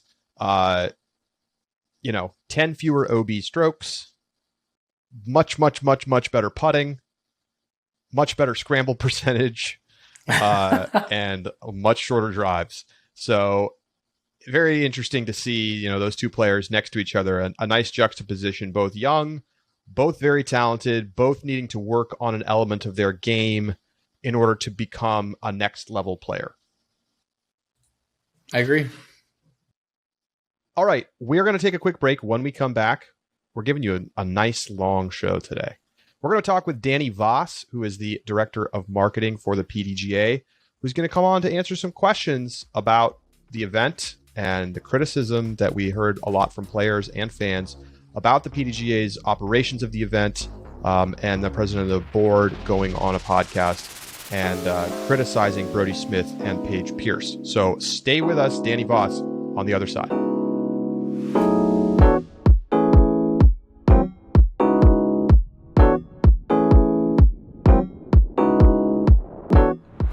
Joining us now on the Upshot is the new director of marketing at the PDGA, Danny Voss. Danny, it looks, wherever you are, is very beautiful. You got the trees behind you. This a nice atmosphere that you've got for the interview. Yeah, thank you. I'm on my back porch right now. Happy to be home after Pro Worlds. It was great to be there, but man, I really missed my wife and daughter, and although it's just as hot here, if not hotter, so at least I had that going. I don't know for me if it's possible for it to be hotter than it is in New York City today. I am dying in my apartment right now, but yeah. I can imagine you're in Florida, right? So that's right. Yeah, it may be. Yeah. Well, Danny, it was great meeting you this week. You're the new director of marketing. You haven't been at the PDGA all that long, and you get quite the week in terms of the PR department of things with the PDGA. Now, Worlds ended up being an incredible finish. I think a lot of people have kind of been focusing more right. on the golf, which is obviously, I think, great for literally everybody. Yeah. But we still find ourselves thinking about the future and what sure. big events run by the PDGA may look like. So I just want to give you an opportunity up front here to, I guess my big question is, does the PDGA see a need for changes to the way that large events are run, given what we saw this week with a number of controversies about the operations of the event? So unequivocally, yes. Yesterday, we had a pretty substantial debrief that involved the entire event staff, me and my staff, which you also met, Hayden and Matthew, so the entire media team, and Joe Chargaloff and some other senior leadership, Big Dog, and Pete, our IT manager, director, excuse me. And yeah, I mean, the consensus was, we need to step it up. I mean, Joe's words to us specifically were we're better than this and we need to be able to prove it. And, there are certain things that came out of that meeting where we saw positives, of course. There were definitely plenty of positives, but there were things where we're we need to take ownership of this, and we want to be able to communicate that, we're listening and we're here to make these changes and stuff. And yeah, there's good things ahead for sure. Do you have any insight as to what those changes might be? Is that a change in the way that you're going to do the bid process? Any specifics that came out of that meeting? Sure. So the bid process is actually something that I can definitely provide some personal insight on. So we did talk about how, the bid process does take some time. So for instance, we're in 2021 and the 2023 bids are out, right? And as we all know, 2022 has already been awarded. That's been done. So we were talking about that, for instance, and we're hey, so how do we make sure that, some of these issues are addressed for 2023? And, my recommendation is, let's not, remove the RFP that's already out there and contact all these people that might be working on it. Because, we don't know who might be working on it on the background now, right? There could be municipalities and clubs and all these other things.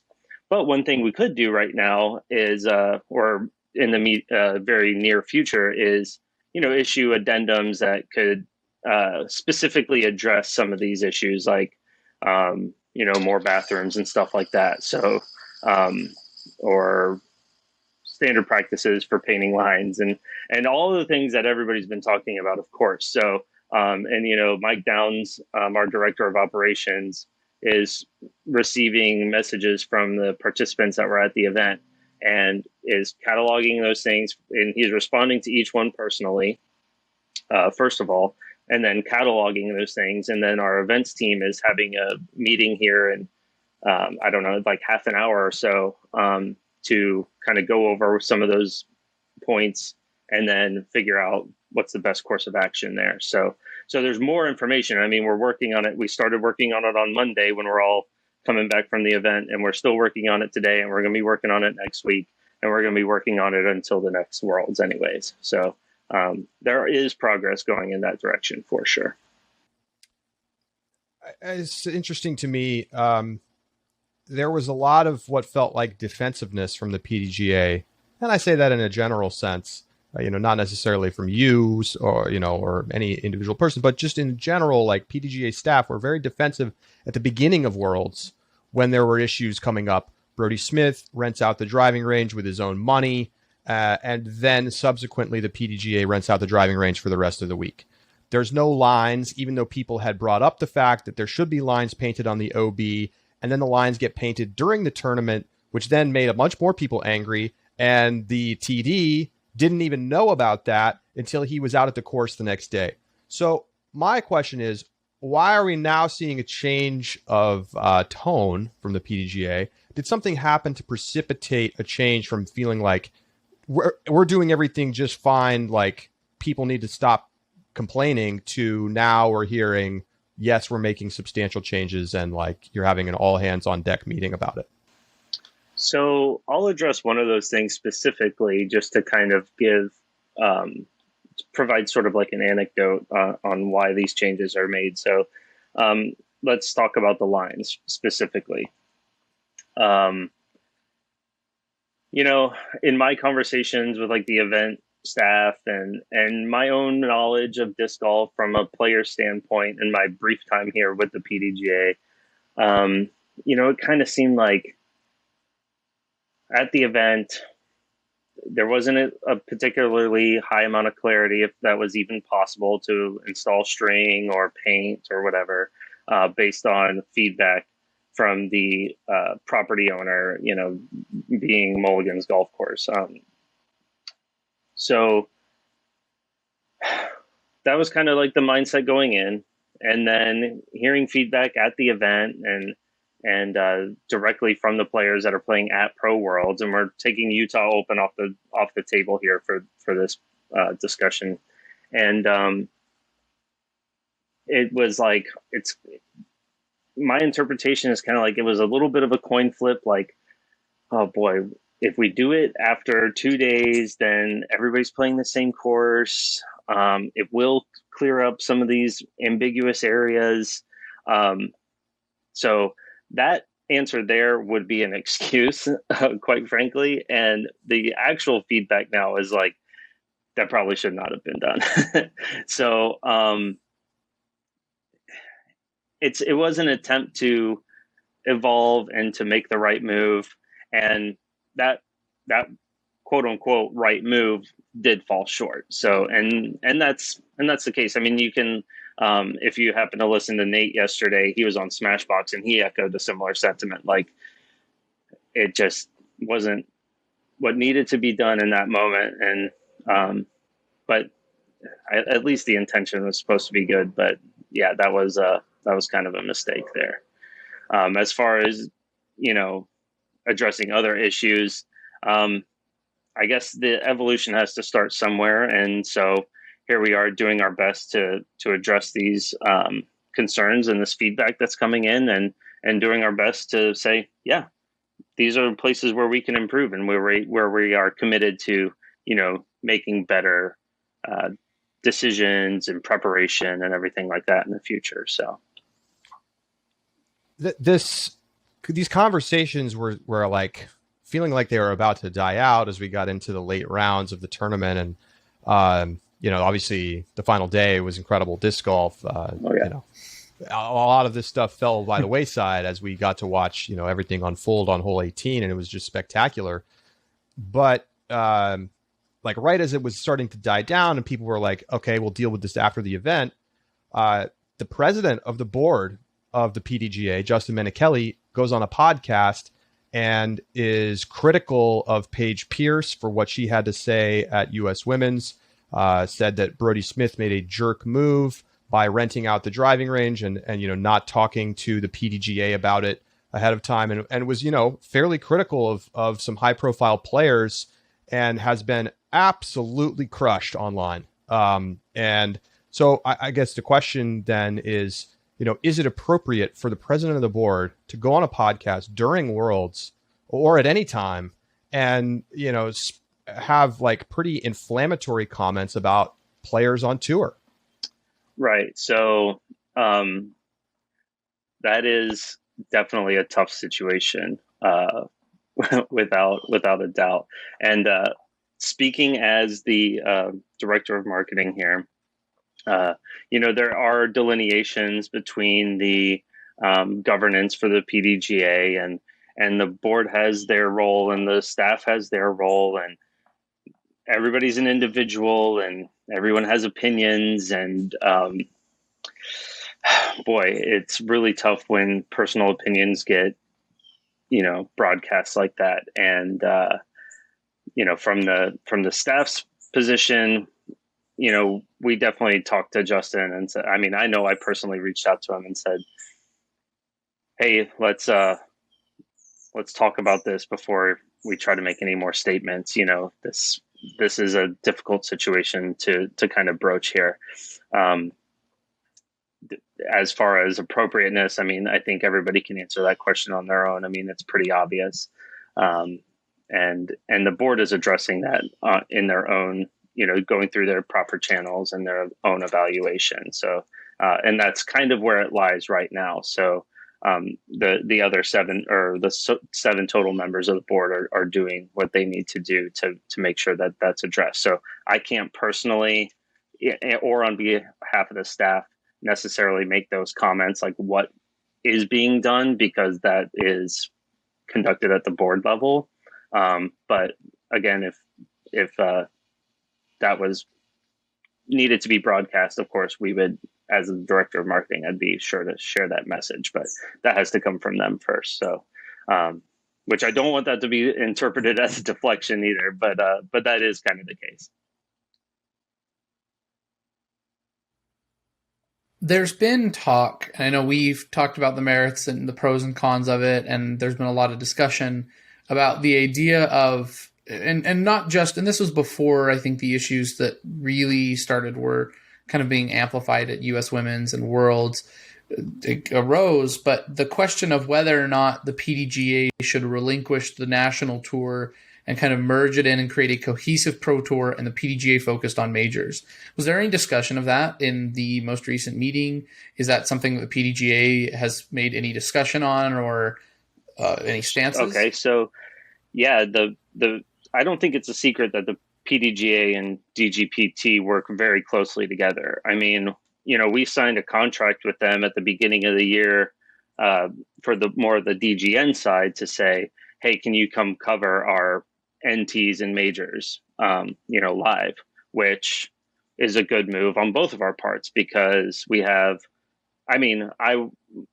my wife was texting me, and just while I'm on the course, shooting photography, watching it live on DGN, and she's like, this is insane. And she's not even a disc golfer, you know what I mean? And so like, that was a good move. And it's like, okay, so what other good moves can we make with this partnership? There's nothing like set in stone, of course, because there's a lot of negotiations that need to take place. But I personally talked to Jeff Spring for cumulatively hours this week. I ran stuff by him like, hey, what would you do in this situation? And he said, well, I would do ABC. And I take that back, and we might kind of mind meld between those different inputs there. So that is a long way of saying that there's nothing formal, but there are always discussions going on with our partners, whether it's media, whether it's TDs, or whether it's like an entity like the Pro Tour that has this enormous presence in the pro scene. And of course, we are looking to continue to leverage that to improve that highest level of competition. And we'll see what comes out of these discussions. That's an evolving process for sure. So But I think people can rest assured that that's another place where we're learning from, and we're having those discussions with folks like, Jeff and the rest of the folks there that have an influence on the Pro Tour. We've talked a bunch on the show about, the great position the PDGA is in, to be honest. I mean, memberships are going to hit easy all-time highs this year. After a financial scare during COVID where, the PDGA is not eligible to get PPP loans and they had to, furlough a bunch of the staff, like all of a sudden now the bank account is flush with money. Mm-hmm. And it's kind of like almost feels like there's time for a new paradigm of what can the PDGA do now that there's, many more millions of dollars available to it to, pursue programming.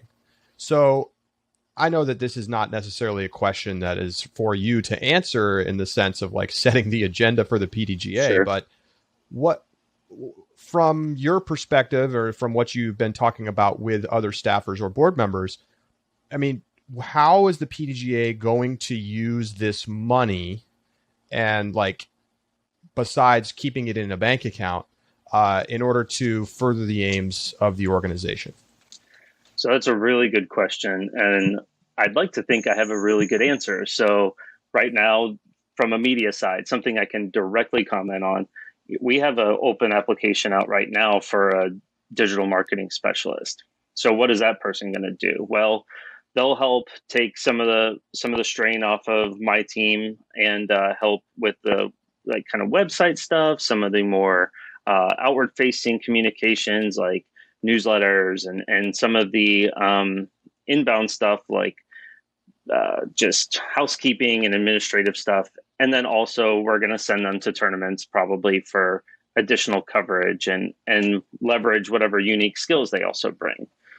On top of that, and probably more importantly and prudent to this discussion,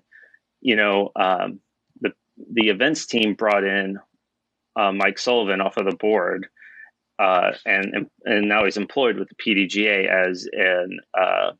as a oh man, I'm gonna screw up his title, and I'm really sorry, Sully, and I'm sorry to everybody listening, but it's event.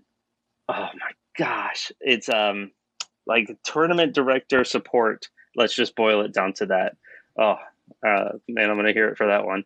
But anyways, so essentially he is, just to distill what his responsibilities are, he's going to be kind of like a home base. Him and Todd Lyon and then Sean and Mike as well will be have a little bit more influence on supporting TDs at like all levels from C tiers to majors from kind of like a home base operational standpoint. So TDs can come in and say, hey, how do I do this, tournament manager, what's your suggestion for best practices for painting lines, which we'll have a lot of really good perspective on, and things like that. So we'll be able to, disseminate this information to the rest of the world, and that team is growing. So, and I misspoke actually. So Sully will be out more in the field, and Todd Lyon will have that more home base. And we're hiring another person to have that kind of home base operation. So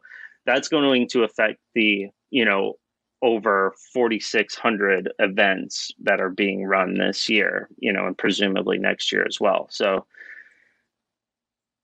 again, that was a long way of saying that the impact the PDGA has had and the growth and all that is being leveraged to grow the staff so that all membership can have a better experience. And that goes from, pro worlds to your local leagues and C tiers. And some of those things will continue to evolve. I mean, those positions, we're already looking like, should we maybe even get another one of those people, whether it's an event coordinator or another like kind of home-based TD support type of role. And that's certainly on the table. So it's a quick evolution. It's like, trying to keep up is certainly a challenge, but we're doing our best for sure. I can assure that. Yeah, I'm curious if you think that the PDGA needs to give more guidance and support to TDs of major events, right? So like, let's say Worlds, Sure. I'm not talking about C tiers here. Do you think you just need to say, here's the guidelines, here's what you need to do, here's the number of bathrooms we expect, here's what we expect for OB lines, blah, blah, blah, blah, blah. Or do you think the PDGA needs to take a more hands-on role in being at the event and setting it up to the standards that you want to see? Because it's felt to me like that's been the missing piece. There are guidelines, there are things in place, but it feels like the PDGA isn't necessarily enforcing that stuff and ensuring that it is there, more than a week ahead of the event. So right. I'm curious if there's thoughts on how that will go. Yeah. So going back to some of the things that were covered in that meeting yesterday, I alluded to, both of those things will be ramped up for sure. The clarity of these expectations and guidelines, checklists, however you want to phrase it, and then the presence there, leading up to and then at the event, of course, like both are being ramped up. And that goes into, again, the whole thought of let's get these coordinator positions filled, which is also available for anybody to apply to. That's on pdga.com, the events coordinator position. So check that out if you think you can lend a hand, because we certainly could use perspective and leverage that for the better. And again, from C tiers to majors. I mean, we don't send the events coordinator to a C tier or anything like that, of course. But yeah, at the next majors, Champions Cup, Worlds, US Women's, all those types of things.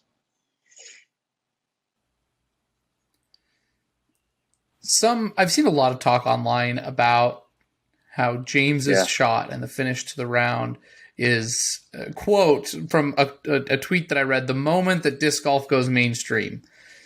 I personally think that might be a little bit optimistic. There's plenty of views on ESPN's Twitter.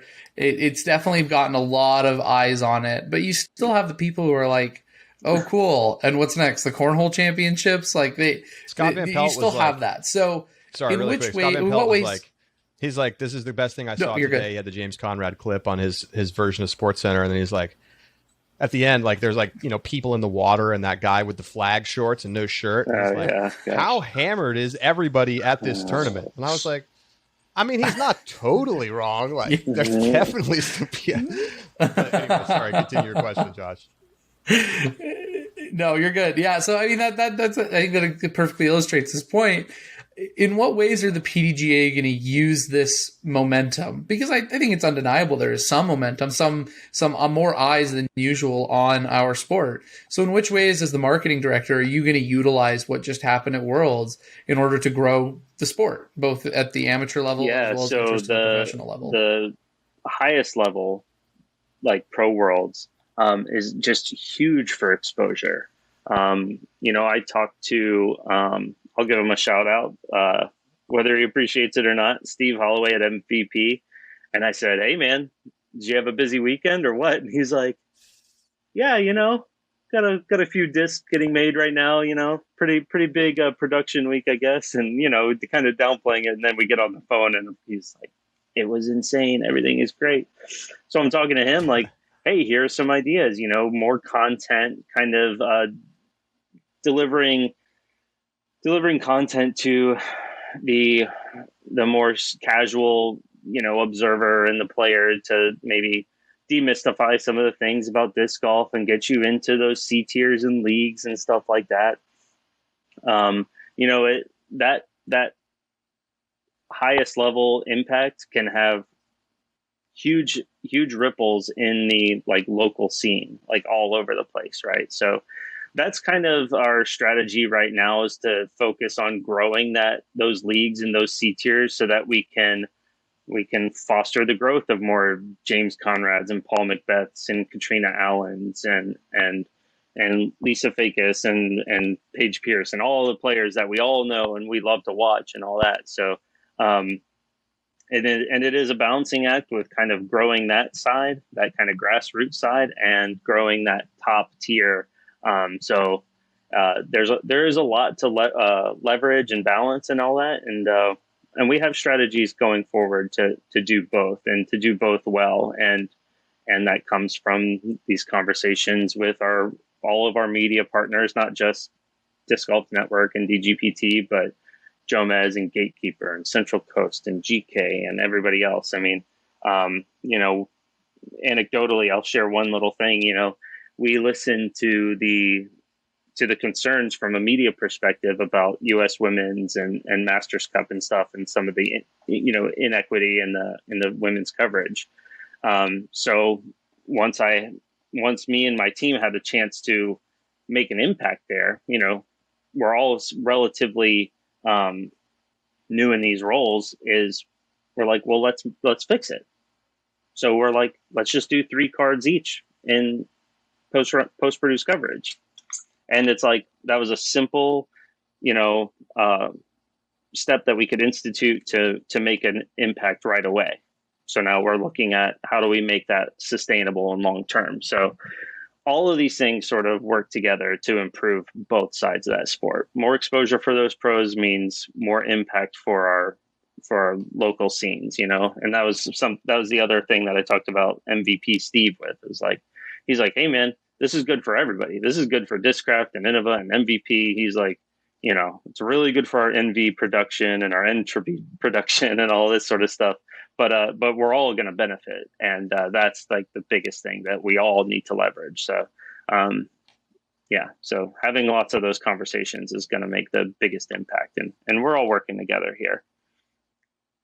I'm not sure if this is your job, but when is the PDGA going to sign a big fat corporate sponsorship? So, yeah,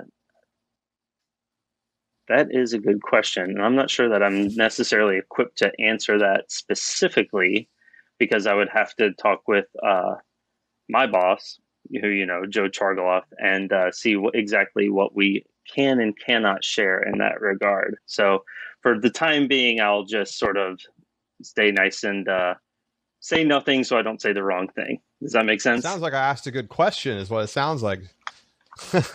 I would say I will be curious to follow along with the cryptic answer that you just gave. I would say that there's plenty more to come between all of these partnerships that are just strengthening and growing. And there's exciting things on the horizon, no doubt. So let's just leave it at that. All right. Well, thank you so much for joining us, Danny. We look forward to having you on. I know we talked about, having more interviews here with the PDGA with you, perhaps on a more regular basis to kind of catch up on what's going on around the PDGA. So I just want to say thanks for coming on and addressing some of the issues that a lot of players and fans brought up this week. Yeah, absolutely. Happy to come on, and hopefully I'll be back. All right. Danny Voss, Director of Marketing at PGA. We'll be right back.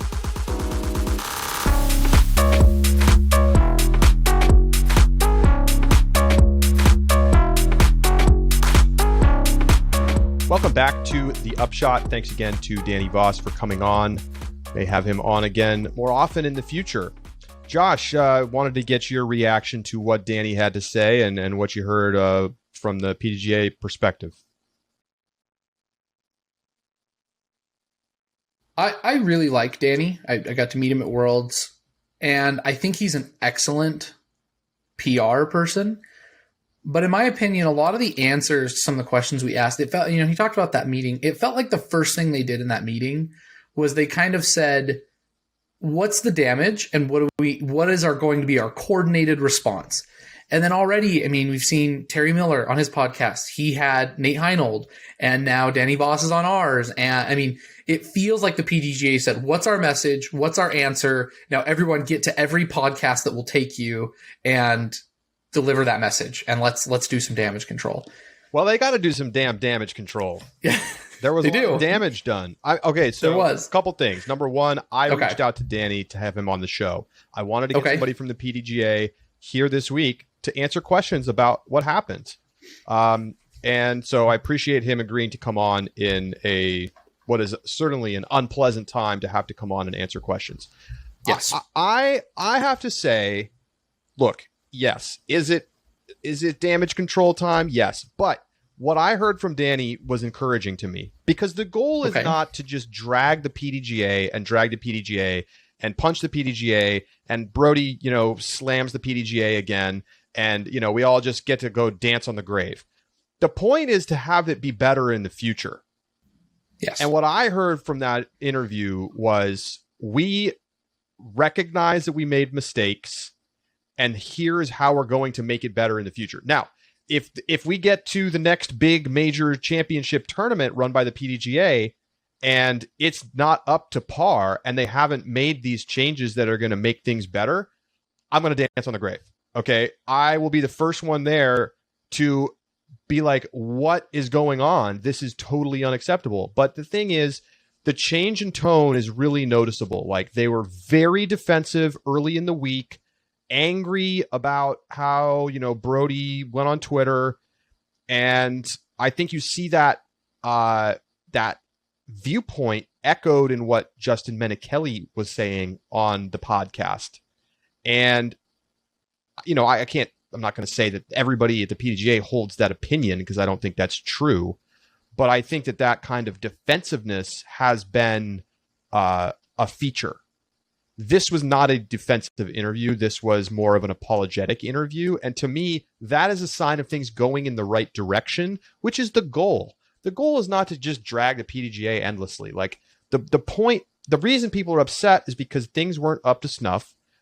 Pros want to see it improve. I think, in the know, fans want to see it improve. It should feel professional. I mean, I've had some off the record conversations with industry folks this week, and they were, like, this looked like a Worlds from 1997, somebody said to me. And that's not what you want in 2021. And, obviously it ends on this beautiful high note, and it was so awesome, and the competition was really fun. But there are a lot of things to take away about how to do this better in the future. And I do think this can be and will be a catalyst for positive change. Here's the one hesitation and I guess reservation that I will say. The PDGA, and we've talked a little bit about this before, is an organization that is by its nature slower moving. And the problem with that, in my opinion, is it means that they're very reactive. So when we asked questions to Danny about some of the things that they discussed, his answers were specific to some of the problems that were brought up. OB lines and standardizing OB lines and bathrooms and making sure those are addressed. And I'm like, yes, that's good. Like, I agree. It's a good change of tone that they recognize that that's a problem. The issue, though, in my personal opinion, is if the PDGA says, okay, what were the issues that fried us this time? Quick, let's put some guidelines down, make sure we have enough bathrooms next time, and then they just send it again. I'm worried that, your guidelines can only do so much. So I hope that I don't remember the name. Was it Mike Sullivan, I believe, is the new event director of Not title? Event director, but he's hired in the event team. Event team. Okay. So I hope that kind of inclusion and organizational structure that they seem to be working on becomes a bit more proactive. And I hope that it is a question of how is the PDGA going to continue to push the standards of majors so that we don't have to wait until, so we update bathrooms. And then in 10 years, what's the next issue going to be that the pros just, it feels that they come in and say, this felt like a Worlds from 2020. Right. Like, and that's the thing I want to see from the PDGA. And I hope in these announcements, we see some initiative. And that it isn't just the things that the players specifically talked about, but the PDGA takes a hard look and says, what kind of actions can we take to show real initiative, to show real, not just reaction, but a preventative measure to ensure that they're kind of addressing these issues before they even become issues. Yeah, because it's not really about the OB lines. It's not really about the driving range. It's about the treatment of the event. It's about wanting it to be the best it could possibly be. It's about not nickel and diming, and like just saying, well, this is how we've done it in the past. It's like, no, like, let's try to evolve. Let's try to make it the best it can be. Let's not just assume that the TD locally is going to be able to handle everything on their own. It's not a reasonable standard, and it's going to lead to problems. and has led to problems, and it will continue to lead to problems. So I'm heartened to hear that they're planning to have more oversight and hands-on like focus from their event staff. I still feel like that's almost honestly maybe not even going far enough. I would like to see somebody whose job it is exclusively to be the person who's like the buck stops here for professional majors. Like if you don't have OB lines painted at amateur worlds, like I don't know that anybody's even going to care. But for the pro majors, where things have come a long way in about 18 months, the PDGA needs to step up to the challenge and recognize that relying on local organizers to handle everything isn't going to work anymore. Hire a superstar to handle that stuff for you and go in there and be in charge and really be able to say, override poor decisions from TDs if that comes to that. So this is not to knock Jade Sewell, who is the TD this event. I think there are things that Jade could have done better. I also think that Jade did a lot of things well. And for the most part, the event was, from a media / sort of spectator perspective, went pretty darn well. Like some of the things that people brought up as potential problems were not a problem. Like spectators. I thought the spectator experience honestly was amazing, from the whole 18 to the management on the course. Like now, if you had 6,000 people instead of 1,400 or whatever it was, it might be a different story, but we cross that bridge when we get there. Anyway, let's move on. We've got a long show. We're going to go inside the circle. Josh, take it away. First up, for the Discmania fans, Discmania is now going to be producing certain molds of the originals line. I know they've announced 5 molds, including the beloved P2 that's going to be molded by Discmania in a factory out of Sweden, I believe is what they said, for upcoming. And so for those who have been dying to get their hands back on some Discmania plastic, Discmania is back in business with the originals line. Yeah, I mean, this is a big piece of news for the industry. Discmania has avoided this for a long time, but I think saw the writing on the wall during the pandemic when they were struggling to get inventory produced by Innova for their originals lineup. And basically, Innova has made 0 discs in 2021 for Discmania. And so I got an FD in my bag. I'm going to sell it now or something because it's got to be worth like triple what it used to be. No, I actually love throwing it, so I'm going to keep it in my bag. But the originals lineup is coming back because they basically were like, we're going to build our own factory, and off we go. Now, the factory is right next door to Latitude 64's factory, which maybe gives you a sense of what's going on here. They're working with Latitude 64 to help them set this factory up, operate this factory, but it is a Discmania factory. I talked to Yussi Meresma, the founder of Discmania, for about an hour last week and this week a bit. I've got a story coming out about the whole thing that I hope you'll check out. But I mean, I think ultimately what this means is that Discmania has control over their own production now, which means that if they want to make 50,000 cloud breakers, they can do it. And they don't have to wait on a 6-month timeline to do it like they did before when they had to put in a purchase order. So this means more discs available, and Discmania has very high ambitions for the future and becoming one of the big brands in the sport. Next up, we have the Disc Golf Pro Tour back on ESPN2. They have announced a contract where they are going to be broadcasting a couple of tournaments. The only ones announced thus far are the Portland Open, which should air in early August, and then the Disc Golf Pro Tour Championship. However, they hope to add more tournaments to it. So, Charlie, do you think this is a sign of the Disc Golf Pro Tour's media and TV contracts hopes for the future is to continue to get this aired on ESPN? Yeah, absolutely. And Jeff Spring told me that he thinks that they're going to try to get onto other channels as well.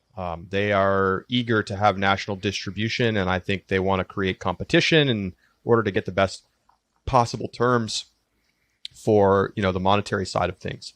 So yeah, Portland Open, Disc Golf Pro Tour Championships. I know they have another one that's already locked in that they didn't announce, and actually maybe up to like 3 more that may happen.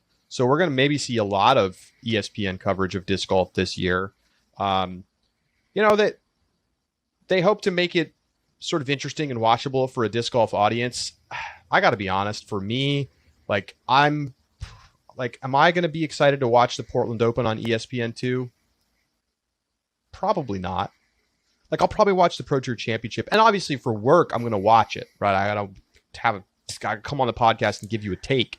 But as a fan, I'm not necessarily super interested in that, but I do think it's exciting to have that constant, the constant exposure is the bigger deal, right? Having a one-off thing is cool, and some people watch, and it got some hype. You got professional golfers talking about it. That's pretty fun.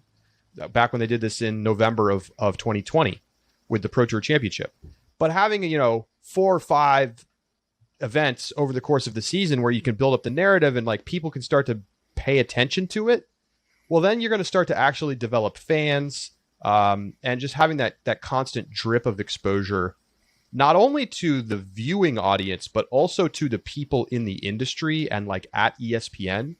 When ESPN producers and people around the worldwide leader, as they dub themselves, see disc golf, out there once a month or something, it makes it more likely that they're going to, put something on their social media channels, or, it's a self-fulfilling prophecy to some extent.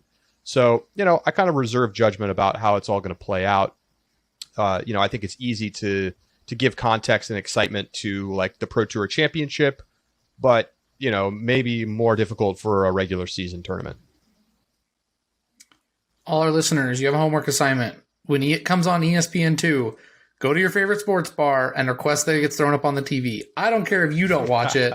You can even leave the bar after you do. But go to Buffalo Wild Wings, go to a local bar, and just say, hey, there's this sport I want to watch. It's on TV. Could you throw it up for me? Do your part. It's not just for you. That's right.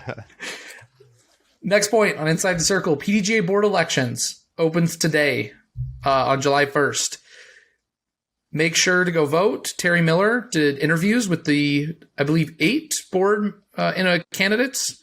3 of them will be elected. So you can find that on the PDGA's website. You can find interviews and bios about each of them, get a little bit about their experience and some of the issues that are important to them. And I think one thing I would just like to say on this real quick is, if you were upset, and I know that a lot of people on social media were upset by Justin McAnally's comment on social, that was on the podcast during Worlds. I mean, the board is the most direct access that PDGA members have to influencing the PDGA.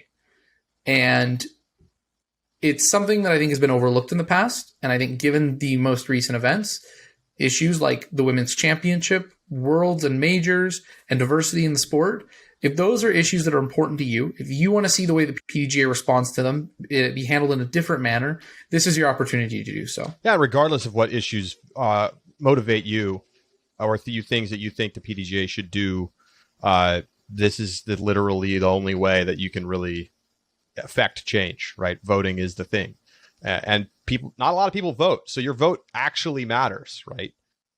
Unlike me voting in presidential elections in New York State, voting in the PDGA board elections, where you have a small number of people already, 75,000 or whatever it is, PDGA members, with a fraction of those people voting, your vote actually counts.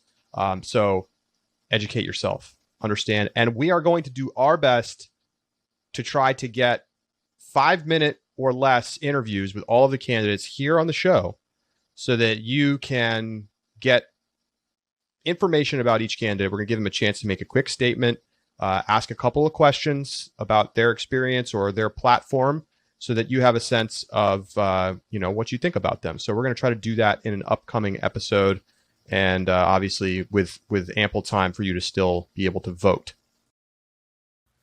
Final point on Inside the Circle.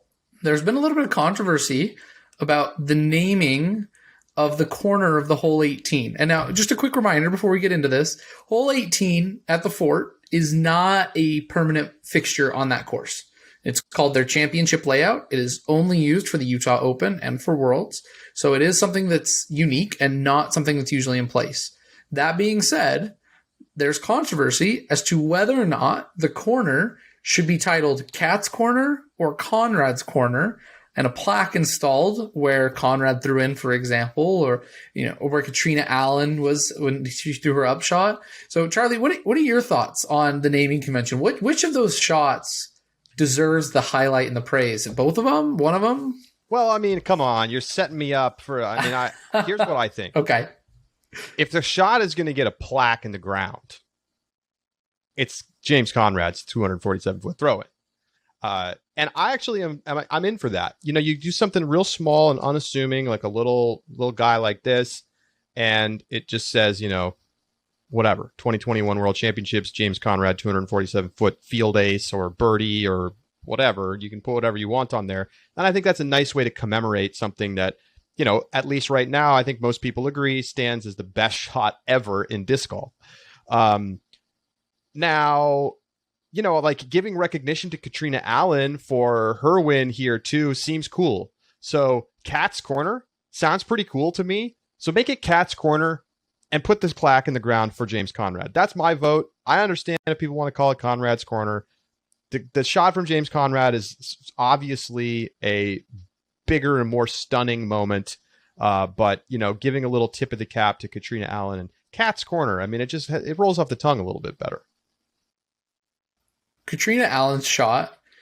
I played the Flex C tier that they had on Sunday after the AMs got to go play the event, and I found myself pretty close to where Katrina Allen was, and I don't think I could hit that drive on a straight field, putting it in just like if you put me where she was to the green, just no tree, just straight on. I don't think I could have done it. Like. The fact that she threw the Anheuser all the way down, exceptional. Also, that upshot, a whole lot more nervy than you think, and I didn't even have any fans. So it's quite the hole. I just gained so much. I was there. I watched it happen, and when I played it, I was like, this is something else. These two people are out of their mind. Incredible, dude. So you got to tell us your score. How'd you do out there? I got a par on hole 18. Is that the score you're asking about? Not really. You're not giving us the score there, Champ. All right. Before my hole 18, I had a 55-foot putt to save par, and I was very pleased with myself. My very solid I played AM1 because AM1 let you play the championship course. AM2 didn't. I shot 11 over, which was good for 5th place in the tournament. Okay, 5th place. That wasn't bad. 5th out of like 12, 14, something like that. It was fine. But yeah, 11 over par, and it was. And you played the golds. I played the golds. Yep, I played the layout they played for Worlds, and I shot an 11 over par, which I feel like that's respectable. I feel like that's very respectable. It was fine. Yeah, had some bad kicks. I got on hole 5, pinched behind the Mando after it kicked and just killed me. So it's go play the fort if you don't have the chance. It's a lot of fun. I'm dead. I'm so dead. I'm so dead. All right. Well, thanks everybody for tuning in to an extended version of the Upshot here today. We are going to be taking Tuesday off for the long weekend. Happy 4th of July to everyone. I hope everybody has a chance to get outside, enjoy the warm weather, enjoy some fireworks, have a barbecue, something like that. But I'm going to be traveling through Tuesday night. And so given that we've got the long weekend and we had 2 big shows this week, we'll be back for 1 show next week on Thursday. We hope you'll check it out. We'll, of course, have our subscriber bonus segment as well. Our sub bonus segment this week is going to be awesome. Let's call it an Upshot reunion. I'm not going to say more than that. So join us for that. And if you're a DGN subscriber, Disc Golf Network subscriber, you can check it out over there as well. Get a little sneak preview, and then maybe that will be what it takes for you to say, okay, I'm doing it. I'm going to get an Ultiworld Disc Golf subscription at discgolf.ultiworld.com/subscribe. It's less than $4 a month. So check it out. Get the Upshot bonus episodes and a whole lot more. For Josh Mansfield, I'm Charlie Eisenhood saying so long, and we'll talk to you next week right here on the Upshot.